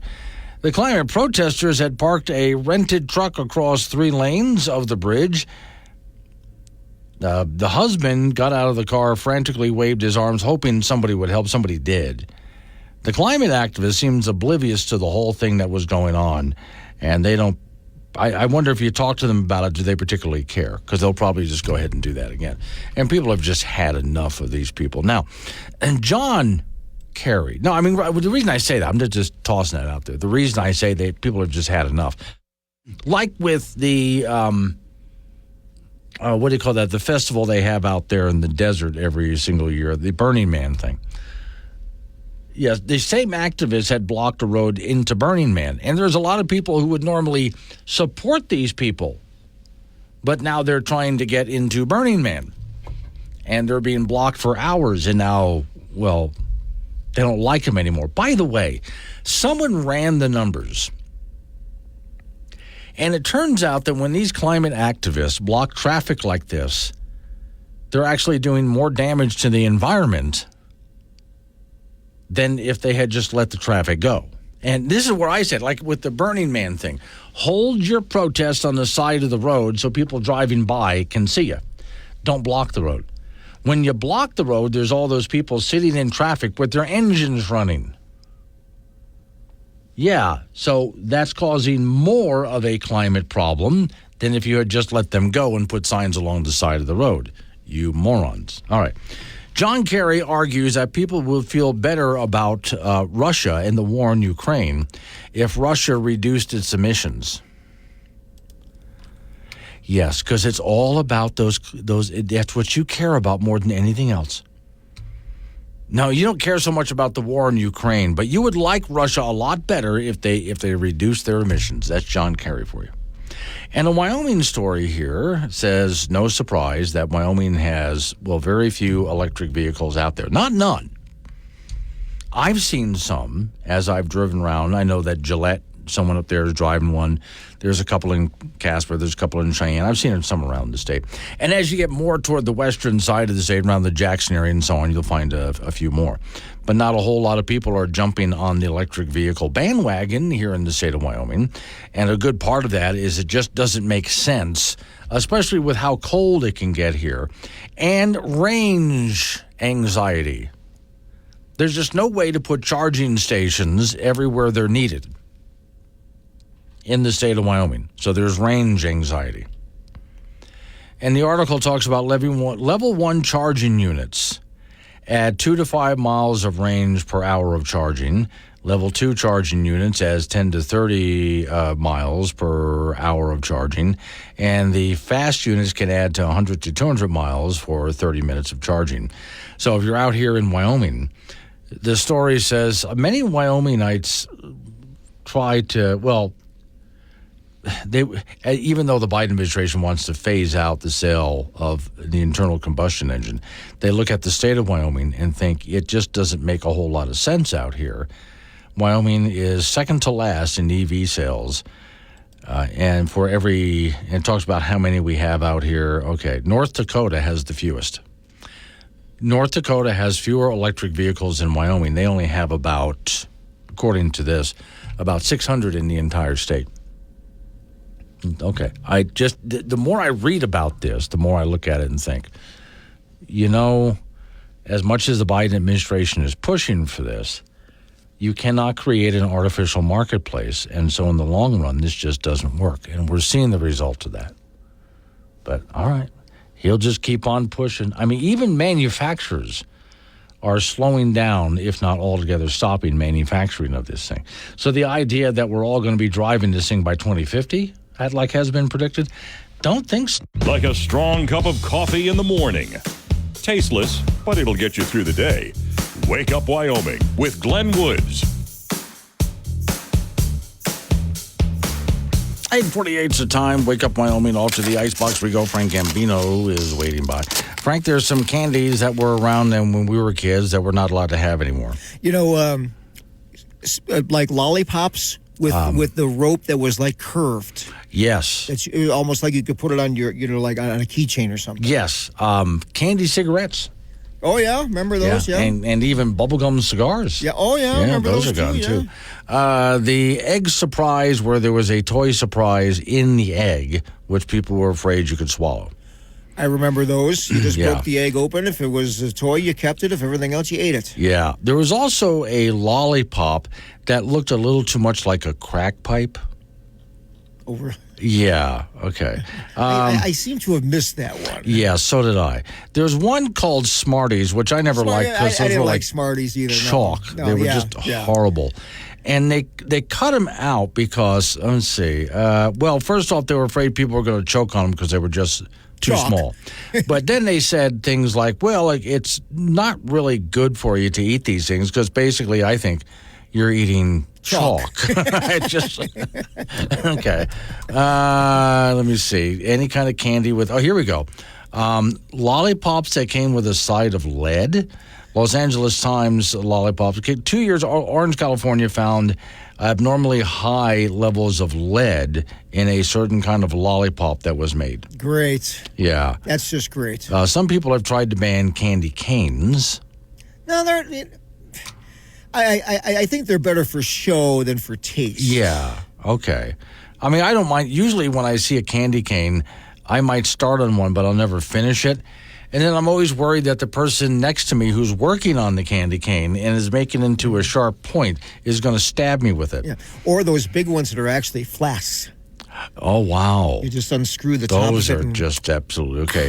So with candy canes, let me see, Stranger Than Fiction school principal in Nebraska tried to ban candy canes. They claimed it's historically shaped like the letter J for Jesus, and you can't let religion into a school. That was just stupid. That's a stretch. Yeah, that was, especially because you don't hold it like a J. You hold it the other way like a hook. Yeah. So maybe they give him the hook. Yeah, I would be more afraid of someone stabbing me with a sharpened one. But all right. All right, March Madness in Casper with the state 3A and 4A high school basketball tournament. The 4A boys and girls games will be at Casper College today. In the boys bracket, Cheyenne East, the defending champions at 20-7, will meet 19-5 Star Valley at noon today. Laramie at 20-3 with serious state championship hopes. They will take on Evanston at 1:30. Evanston comes in at 13-3. Laramie is 20-3. Cheyenne Central, who's a very good team too, they are 22-3 and will take on Riverton at 7:30 tonight. And Riverton comes in at 14-12. Jackson's the number one seed from the West at 14-10, and they will take on the Trona County at 17-8. That will be at 9 p.m. tonight. On the girls' side in the 4A tournament, starting here in a few minutes, Sheridan will meet Rock Springs. Sheridan is 18-6. Rock Springs is 13-13. Cody is the defending champion, and they will meet Laramie at 10:30 this morning. Laramie comes in at 14-10. Cody is 21-1. Star Valley and Cheyenne East at 4:30. East is 24-3. Star Valley 13-11. That's at 4:30 at the college. And at 6 o'clock, Kelly Walsh at 12-14 will meet Campbell County, and the Camels come in at 18-6. The 3A games today in the first round will be at the Ford Center. On the boys' side at noon, Buffalo and defending champion Worland at noon. Buffalo is 13-10. Worland is 13-13. Powell is 23-0, and they will take on 10-15 Rollins at 1:30. Lovell at 19-7 will take on Wheatland, who comes in at 16-9. That will be at 7:30. And then Douglas at 21-3 meets Pinedale at 9 p.m. tonight. Douglas is 21-3, and Pinedale is 14-9. On the girls' side, defending champion Douglas has been running 3A girls basketball for a long time. They are 24-0, and will take on Lyman at 10:30 this morning over at the Ford Center. Mountain View and Torrington will start in a few minutes. Mountain View is 20-5 and Torrington is 12-11. Buffalo comes in at 20-3 into the tournament and will meet Powell at 4:30 at the Ford Center. Powell comes in at 17-7, and Pinedale at 20-3. And they're a pretty good team, and they will meet Wheatland at 16-9. That'll be at 6 p.m. at the Ford Center. The semifinals will be tomorrow, and the championship matches, the championship games will be on Saturday at the Ford Center. Junior college basketball, the Casper College men will have their Region 9 tournament play-in game on Saturday at 4 p.m. They'll take on Eastern Wyoming. The Birds are 22-8. The LCCC men will have their Region 9 play-in game at home on Saturday at 2 p.m. taking on Western Wyoming, and the Golden Eagles are 16-14. I don't know how these kids do it at this. It's too early to play basketball. And that's the thing, is they probably have not played a game at 9 in the morning all year. Yeah. And maybe not even last year. And it's the same thing really sometimes with games that are at 9 o'clock at night. Yeah. These teams are there all day. I mean, what do you do all day in Casper? How many times can you go to an empty mall? I guess so. Okay, yeah. And I bet, especially the games that are held early in the morning, there's got to be like a big rush on Red Bull for these players. Well, yeah. I mean, they got to have something to get moving here. You know. All right. Thank you, Frank. Coming up on some local business news time and open phones. Wake Up Wyoming.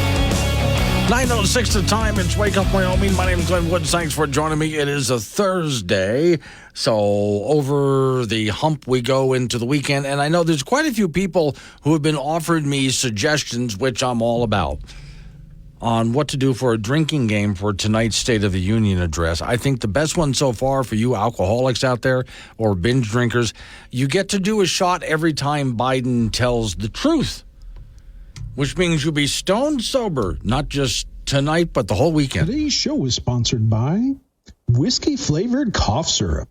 Goes down just like, it's actually whiskey. Just whiskey. Yeah, 888-97 Woods the phone number. It is open phones. That's 888-97-WOODS. So as I think about tonight's State of the Union address, I think about the new assisted living program for seniors like Biden. At White House Senior Living, our residents feel right at home. Our vibrant facility offers delightful activities and outings, round-the-clock professional care, and exquisite house-made meals. Well, I've been eating everything that's put in front of me. I've been eating all Italian foods, basically. And ice cream. And ice cream, chocolate chip ice cream. White House Senior Living, where residents feel like presidents. Yeah, that's basically what he thinks he is at this point. And he actually probably believes that he's in charge at the same time. All right, back to news here in the state of Wyoming. Now, I have to give a little context to what the governor didn't do in this case, so you understand. Even though he has an objection, he didn't do something. From WildFile, always be careful reading a WildFile story, just like reading something from Wyoming Public Media. They're both very leftist in their deliveries of stuff like this. But okay, Governor Gordon doesn't sign parental rights bill, calling it unnecessary and dangerous. Story says, in his first such boycott of the 2024 legislative session, Governor Mark Gordon let a parental rights bill go into law without his signature. So that's the key to it. If the governor doesn't sign a bill, it means he has a problem with it, but he's not going to veto it. He'll just let it become law without his approval. So the accompanying letter, considering that Wyoming law is clear in stating the liberty of a parent to the care and custody and control of their child is a fundamental right that resides first in the parent. The governor says, I struggle to see what additional value this bill brings for an individual parent and their child. This is Senate File 9 if you want to read it, Parental Rights in Education. The bill also has the potential to let state oversight infringe on local control, Gordon wrote, and could have harmful unintended consequences. So he says, rather than confirming a parent's right and ability to guide the future of their children, the law may actually enable a self-appointed group to exercise the very same sort of doctrine and interference the bill is supposed to defeat. The main thrust of the measure is to require school districts to share with parents and guardians information regarding their children, including a change in the student's physical, mental, and emotional health and well-being. And that includes even when kids start talking about other sexualities and genders and things like this. So by omitting his signature, the governor just allows it to become law. He just says he has an objection to it. But remember, when I first read that, I had to stop for a moment and think about it. I mean, just a brief moment. Then I thought, oh, he didn't veto the thing. He just didn't sign it. So it becomes law, even though he might have some problems with it. But that will at some point. The clock is ticking on it. And, I mean, the governor could still grab it and sign it or veto it. But he's decided not to do either. So, all right, that sucker goes ahead and becomes law. Let's see. Resolution for... I have a question for some people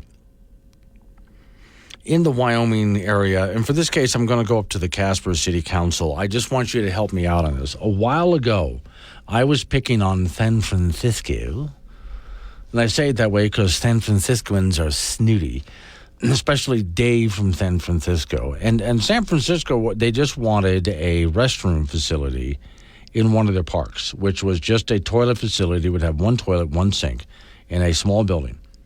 And it has taken them like 5 years and will cost them millions of dollars to get it done.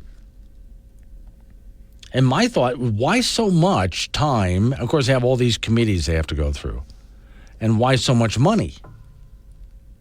Millions of dollars for something so small. You can get done for a lot less than that. Shouldn't cost as much as a house. Now, in Casper, in one of their parks, they want to redo such a facility. Now, this one has both a men's and women's bathroom in there. I'm not sure how many stalls. Maybe the story will say. This is Oil City News. On Tuesday, Casper City Council approved a resolution, $253,700 to remodel a restroom at Washington Park by this summer. Now, that's where I have to stop and say, why so much? Although this facility is bigger than the one in San Francisco. Again, it's not just one little stall, but okay. And then it talks about the different bids that came in.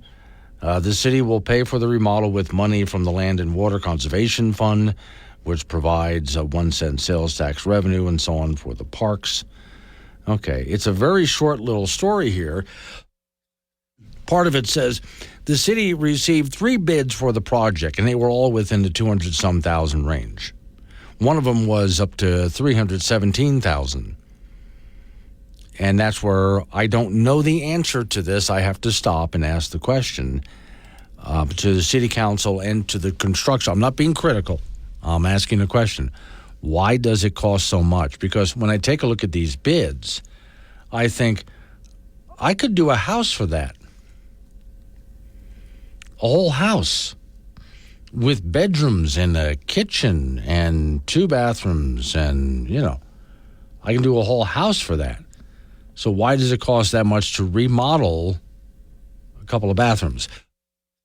If there's anyone out there that is involved in this project and could enlighten me on that, I would love to know, but I just think it has to be a whole lot less than that. I have a hard time, a lot of times, when I take a look at the cost of something when it goes through government as compared to the cost of what the private sector would do.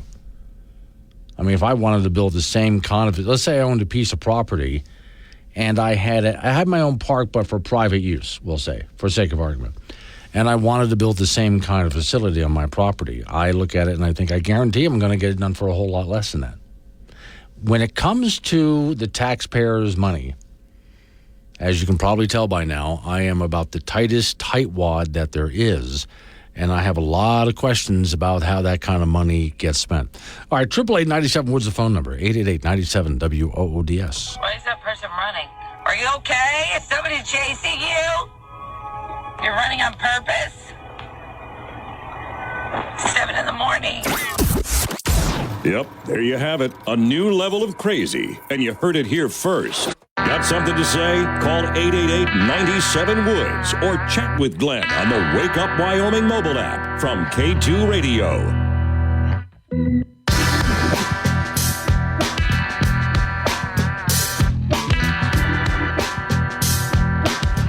7:20 is the time. It's Wake Up Wyoming, asking you how to receive. We've got a couple of callers on the phone here. So for those who are just joining me, the question is this. I brought it up to Casper, Wyoming, where they have a park, and they want to remodel, not a total build-out, but remodel a bathroom facility there, a restroom facility.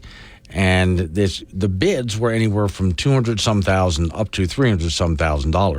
And the city settled on a bid somewhere in the middle. And my question, it's not a criticism, it's a question.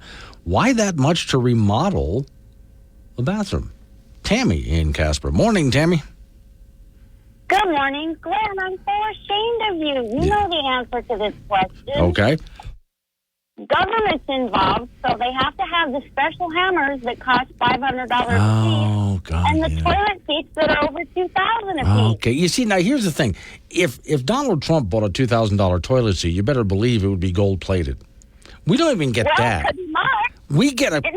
We still get a crappy plastic toilet seat. We don't get the gold one. That's right. Okay. All right, Tammy. Thanks. I appreciate it. All right, well, let's try another one. Glenn, but this guy has one N. So you see, his name is Glenn. My name is Glenn. Morning. What you got? Glenn, thank you for taking my call. Sure. And you had mentioned that you could do this bathroom rebuild cheaper. I think so, yeah. Yeah. Well, with all due respect, sir, thinking like that cost Donald Trump millions of dollars in New York. You know something? He did do in New York City. Donald Trump redid. You're talking about the ice skating rink he did? No, I'm talking about him getting sued because his figures were off from what the I see. judge Okay. So okay. Now, what I'm thinking about is there was, and I'm not going to remember the numbers on this one exactly, but there was a park in New York, a small park, and it had an ice skating rink. And New York City wanted to rebuild it, basically, fix it up. And it cost them years of meetings and millions of dollars, and nothing had been done. Now, Donald Trump hadn't run for any office yet. He called the city and said, just give the damn thing to me. And he got it done within a matter of a couple of months for like maybe $30,000 or less, something like that. And that shows you the difference between the private sector and government. Well, of course. Yeah. Yeah, and Donald Trump can move mountains for nothing.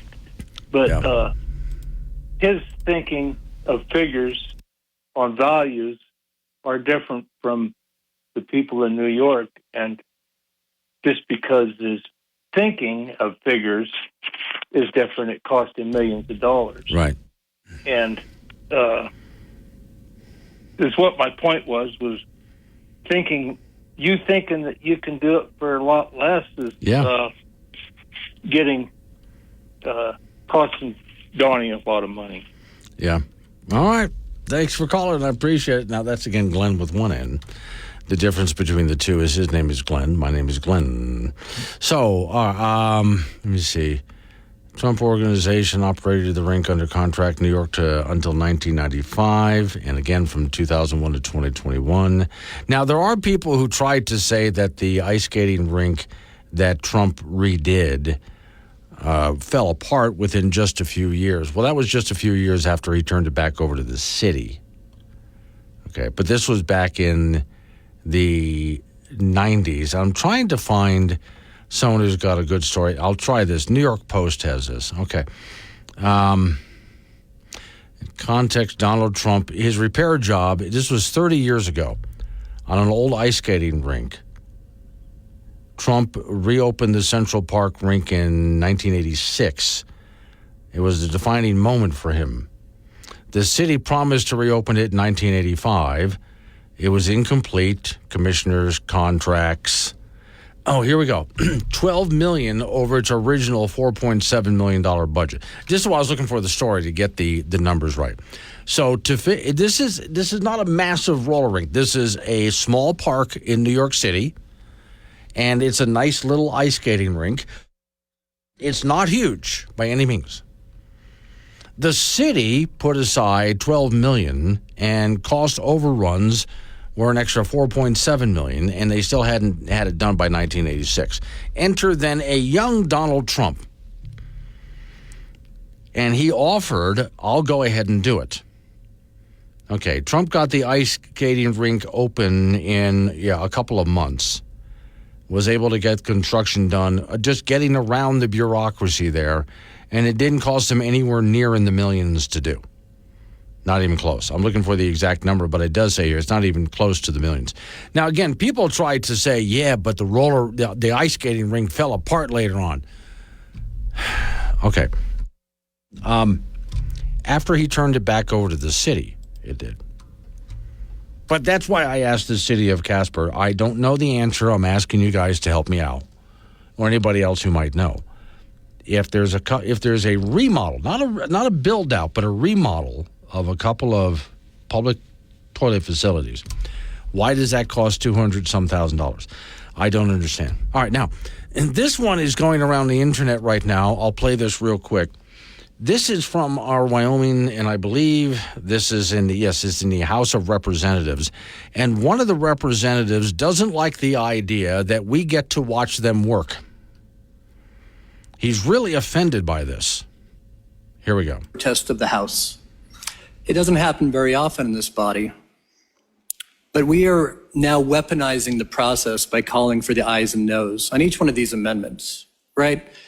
With 3 lobbyists up in the North Gallery staring over us with clipboards, taking photos of our every vote. It's intimidation. And the chair of appropriations, right or wrong, I think we can all agree he's doing what he thinks is right for this bill and for the laws of Wyoming. He's not playing games, right? He's trying to take it seriously. And so continuing to weaponize by calling for the ayes and noes, I think is just inappropriate. And I would like to issue a protest of the House to be entered in the Journal. For those of you new to the process, it doesn't have any force or rule of law, but I do think it's important that we restore some civility to this institution and not weaponize it against our own members. Okay, so that was Representative Dan Zongwitzner, and where I will have a disagreement with him is you are in the House of Representatives, sir, and there's a gallery up there. Before the invention of the internet and cameras in general and so on, not just reporters, but the general public was allowed to go up there and keep an eye on what you guys were doing during the process. Okay, because what you're doing is for the public. It's a public thing. And now that we have the internet, now we have also cameras and microphones, and anybody can watch these hearings, even committee hearings, at any time that they want, and they can keep an eye on how you vote. So if you vote yay or nay on something, we, the public, are supposed to know it. Now, if you're uncomfortable with everybody seeing everything that you say and do and how you vote, then you're in the wrong job. Okay. If that's intimidation to you, then maybe you're in the wrong job because that's what you chose to do. If that's too much pressure for you, too much heat, then get out of the kitchen because that's the job that you chose. You ran for that job saying that you wanted to do it. Well, that's what it is. Everything you do is in the public eye. Okay, can't stand the scrutiny, you're in the wrong place. Coming up on local news, after local news, update on the weather forecast, and we get back into, well, you and me on the phone. Nice section of open phones. Let's wake up Wyoming.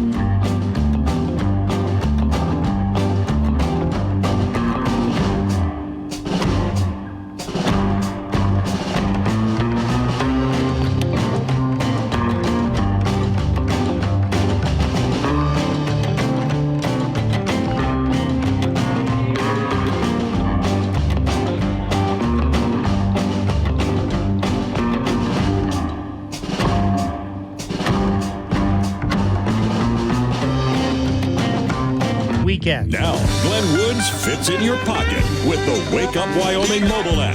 This is AM 1030, K2 Radio.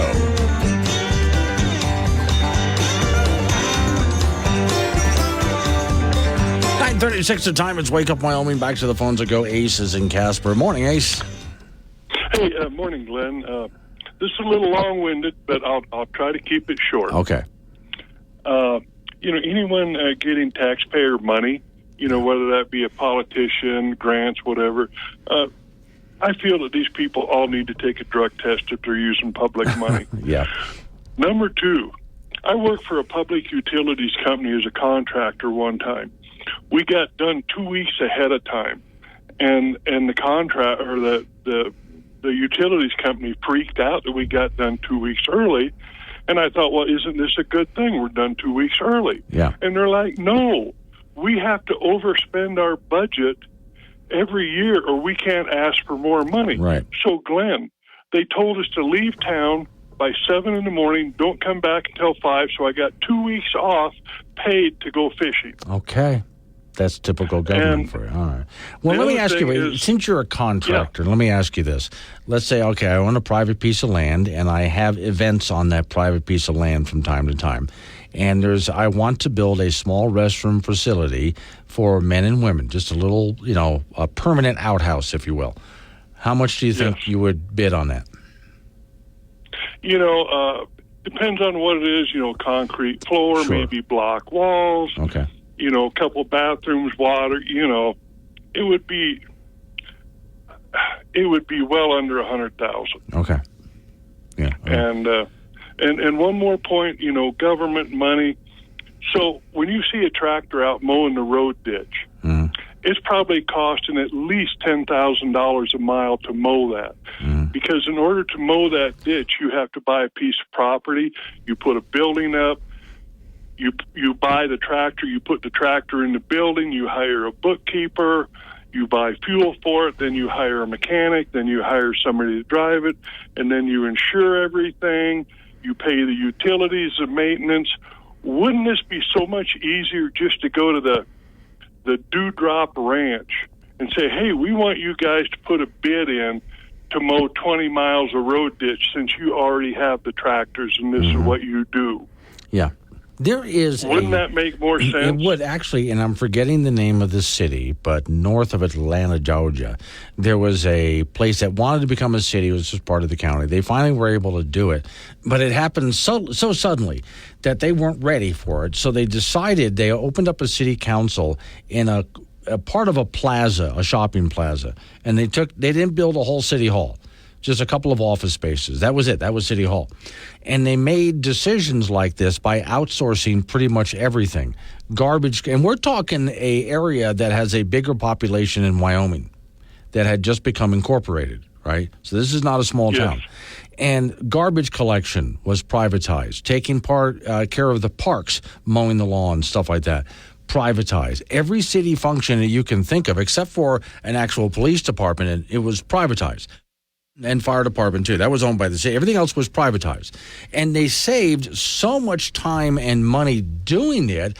I looked at it and thought, wow, every single city in America should do that, and county as well. Glenn, I removed the snow on my road. The county won't do that. Even though they charge me taxes, they won't remove my snow. Yeah. So I keep 5 miles of road clear with my little geo tracker with a snow plow, and for the whole year to keep it clear, I've got $35 invested to keep 5 miles of road clear. Wow. Okay. So, okay. All right. Thank you, Ace. I appreciate it. See, this is where, again, I am a tightwad with the taxpayers' money. So this is where, and I mean this honestly, folks. I really do mean this honestly. I am not trying to be critical at this point. I'm asking a question. So for those people on the Casper City, and this could be any other city council listening. I don't care if you're in Gillette or Wheatland or you're way over there in Rock Springs, wherever the case is, Thermopolis, Torrington, whatever. When you go to do something like this, oftentimes I find it takes too much time and way too much money. Now, it's better in Wyoming in the sense that to have a meeting all they're going to do in Casper is take a current restroom, and they're just going to rework it. It's old, so it just needs a makeover in there. They got to pull some old stuff out that's falling apart and put new stuff in, and maybe paint it, and like that. Okay, so it needs a makeover. It's been a while. Okay, fine. That's perfectly legit. How much does it cost to do that? So what I asked Ace there is if I owned a piece of property and I wanted to build a brand new facility with a men's and women's room, brand new, everything built out. And I liked his answers, what I thought he was going to say. Well, it depends, what kind of materials are we using? Did you want to go with stone or cement or wood, or what are you doing? And that's how much it's going to cost. But in this case, it's not even that. What Casper wants to do is the building already exists. They got to get in there and sort of gut it and restart. But, the building itself already exists. So how much does that cost? Why $200-some thousand?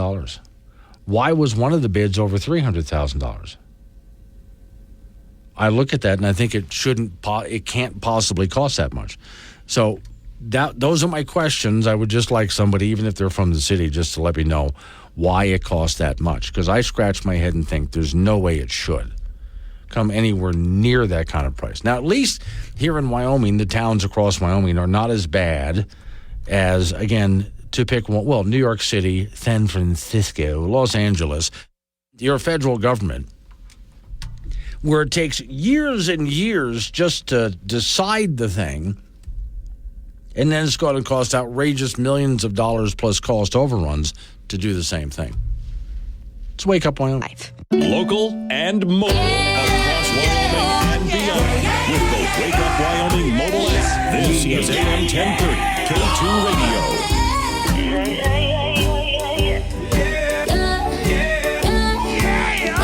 9:48's the time. It's Wake Up Wyoming. Off we go to Frank Gambino, who's on the road. It's March Madness, huh, Frank? I'm at the Ford Center watching girls high school basketball in Class 3A. Wow. Hooray! Okay. See, this is what Frank does for, we'll put it in air quotes, work. Yes, work. Yeah, that's right. I have to pay attention to every single second of this game. You could have a you could have a real job, but no, you decide to do sports. Hey, well, you and I travel a lot. We have to with our jobs. You do more than me, actually. So I assume you travel light. Yeah. I went to Europe in just like a little, like a bag that you put over your shoulder. Yeah, okay. Yeah, that's usually, I think I've told you, I have a bag. It can be a backpack, but I can pull it along on wheels, or I can pick it up like a duffel bag. It does all three. But it's the size of a backpack. I don't deal with wheels. Oh, okay. That gets in the way. Oh, okay. When you're in a rush, yeah, I understand that. No, I like the wheels when I'm strolling for a distance across the airport, though. But okay, so a duffel bag does it. All right. I am saying this because I'm watching some friends of mine argue they want to go on a trip about how much stuff they're going to be carrying over there. And at least the argument is who's carrying less stuff, not who's carrying more. I would say this. You're allowed one bag, and the size is your choice. But you only get one. Yes. That's it. I like the idea of one bag that can fit in your overhead on the airplane. Yes. If you got to get bigger than that, you're carrying too much stuff. And if I've done this, I've gone someplace, and I knew that when I came home, I was going to be bringing more with me than when I left. So what I did was I mailed the stuff home. I've heard of that. You can get like a cheap UPS rate or a cheap FedEx rate. Yeah, there you go. It would be cheaper sometimes than the baggage fee of the airline if you checked it. Exactly. So there's a hassle of carrying it through the airport, and then there's the hassle of the baggage fees and all that kind of stuff. So now I say that because I got to be down in Cheyenne tonight, as you know, and I was looking at my stuff. I have my duffel bag, which is packed really light. I do have my bag, which has my laptop and so on in it, so I can do show prep tomorrow. And then there's the machine I call the tricorder, which connects me to the studio. And I'm looking at this going, I have never carried so much stuff on a road trip in my entire life. And you're only going from Casper to Cheyenne. Yes, that's basically it. If it wasn't for the job, it would have been, I've done this, Frank. When you go grocery shopping, they give you that little plastic bag for your groceries. I've used that to pack. Yes. Yeah, I mean, I'm thinking that's all you really do is just something about that size, folks. And if you need any more than that, don't argue about it. You're overpacked. You're good to go. Yeah, okay. All right. Here we go at high school basketball. The state 3A and 4A tournament is underway in Casper right now at the Ford Center. The 3A girls games are underway. Mountain View at 20-5 is leading Torrington 28-17. In this quarterfinal round game. Following that, Douglas, the defending champions, will take on Lyman. Douglas is 24-0. Following that, so they'll play at 10:30. At 4:30 in the girls' bracket in 3A, it will be Buffalo against Powell. Buffalo is 20-3, and Powell is 17-7. Pinedale at 20-3 will meet 16-9 Wheatland at 6 o'clock. For the 3A boys' bracket, that will be here at the Ford Center at noon. Buffalo against defending champion Worland. Worland is 13-13. Buffalo is 13-10. Powell is undefeated this year at 23-0, and they'll play at 1:30 against Rollins, who comes in at 10-15. Lovell at 19-7 will take on 16-9 Wheatland at 7:30 in a quarterfinal round game in 3A boys here at the Ford Center. Then Douglas at 21-3 plays Pinedale, who comes in at 14-9, and they'll be at 9 o'clock tonight. The 4A games are over at the Casper College Thunderbird Gym. Right now, Sheridan is playing Rock Springs in the first round game. Sheridan is 18-6, Rock Springs 13-13. Cody, the defending champions, they are 21-1 so far this year, and they will play Laramie at 10:30. Laramie comes in at 14-10. Star Valley and Cheyenne East at 4:30. East is 24-3. Campbell County and Kelly Walsh at 6 p.m. over at the college. Campbell County is 18-6, and Kelly Walsh is 12-14. In the 4A boys bracket, Star Valley and Cheyenne East at noon. The East comes in at 20-5. Laramie is 20-3, and they will take on Evanston at 1:30. Cheyenne Central 22-3 on the year, meeting Riverton at 7:30, and then at 9 o'clock, the Trone at 17-8 will take on the number one seed from the West Jackson at 14-10. The semifinals of the state 3A 4A tournament will be tomorrow, and then the championship games will be here at the Ford Center on Saturday, beginning at 3:30. So I assume you are not going to be there all the way till 9 o'clock tonight. Well, no, I'll be here till about 9:30 at least. Oh, I want really? to take pictures of every game here and put them on wyopreps.com so people can see all the great pictures, and people are more than welcome to send their pictures in. So that's what we're here. We're here to highlight the amazing achievements of high school athletes, and there's a ton of them. Wyo Preps. Just go to your app store. Wyo Preps. Yes. Yeah, and there, download the app. It's free, and follow what Frank is doing. And if you got pictures, send them in. All right. Have a good time, Frank. Goodbye. All right. So coming up on some local business that we have to take care of. Going to roll into news time after that national local update on the weather forecast. I'll see you folks. For those going to Thankful Thursday in Cheyenne, I am there tonight and also in Cheyenne tomorrow too for the duration of the day. So for those people who I've already got some appointments to meet up with some people. It's Wake Up Wyoming.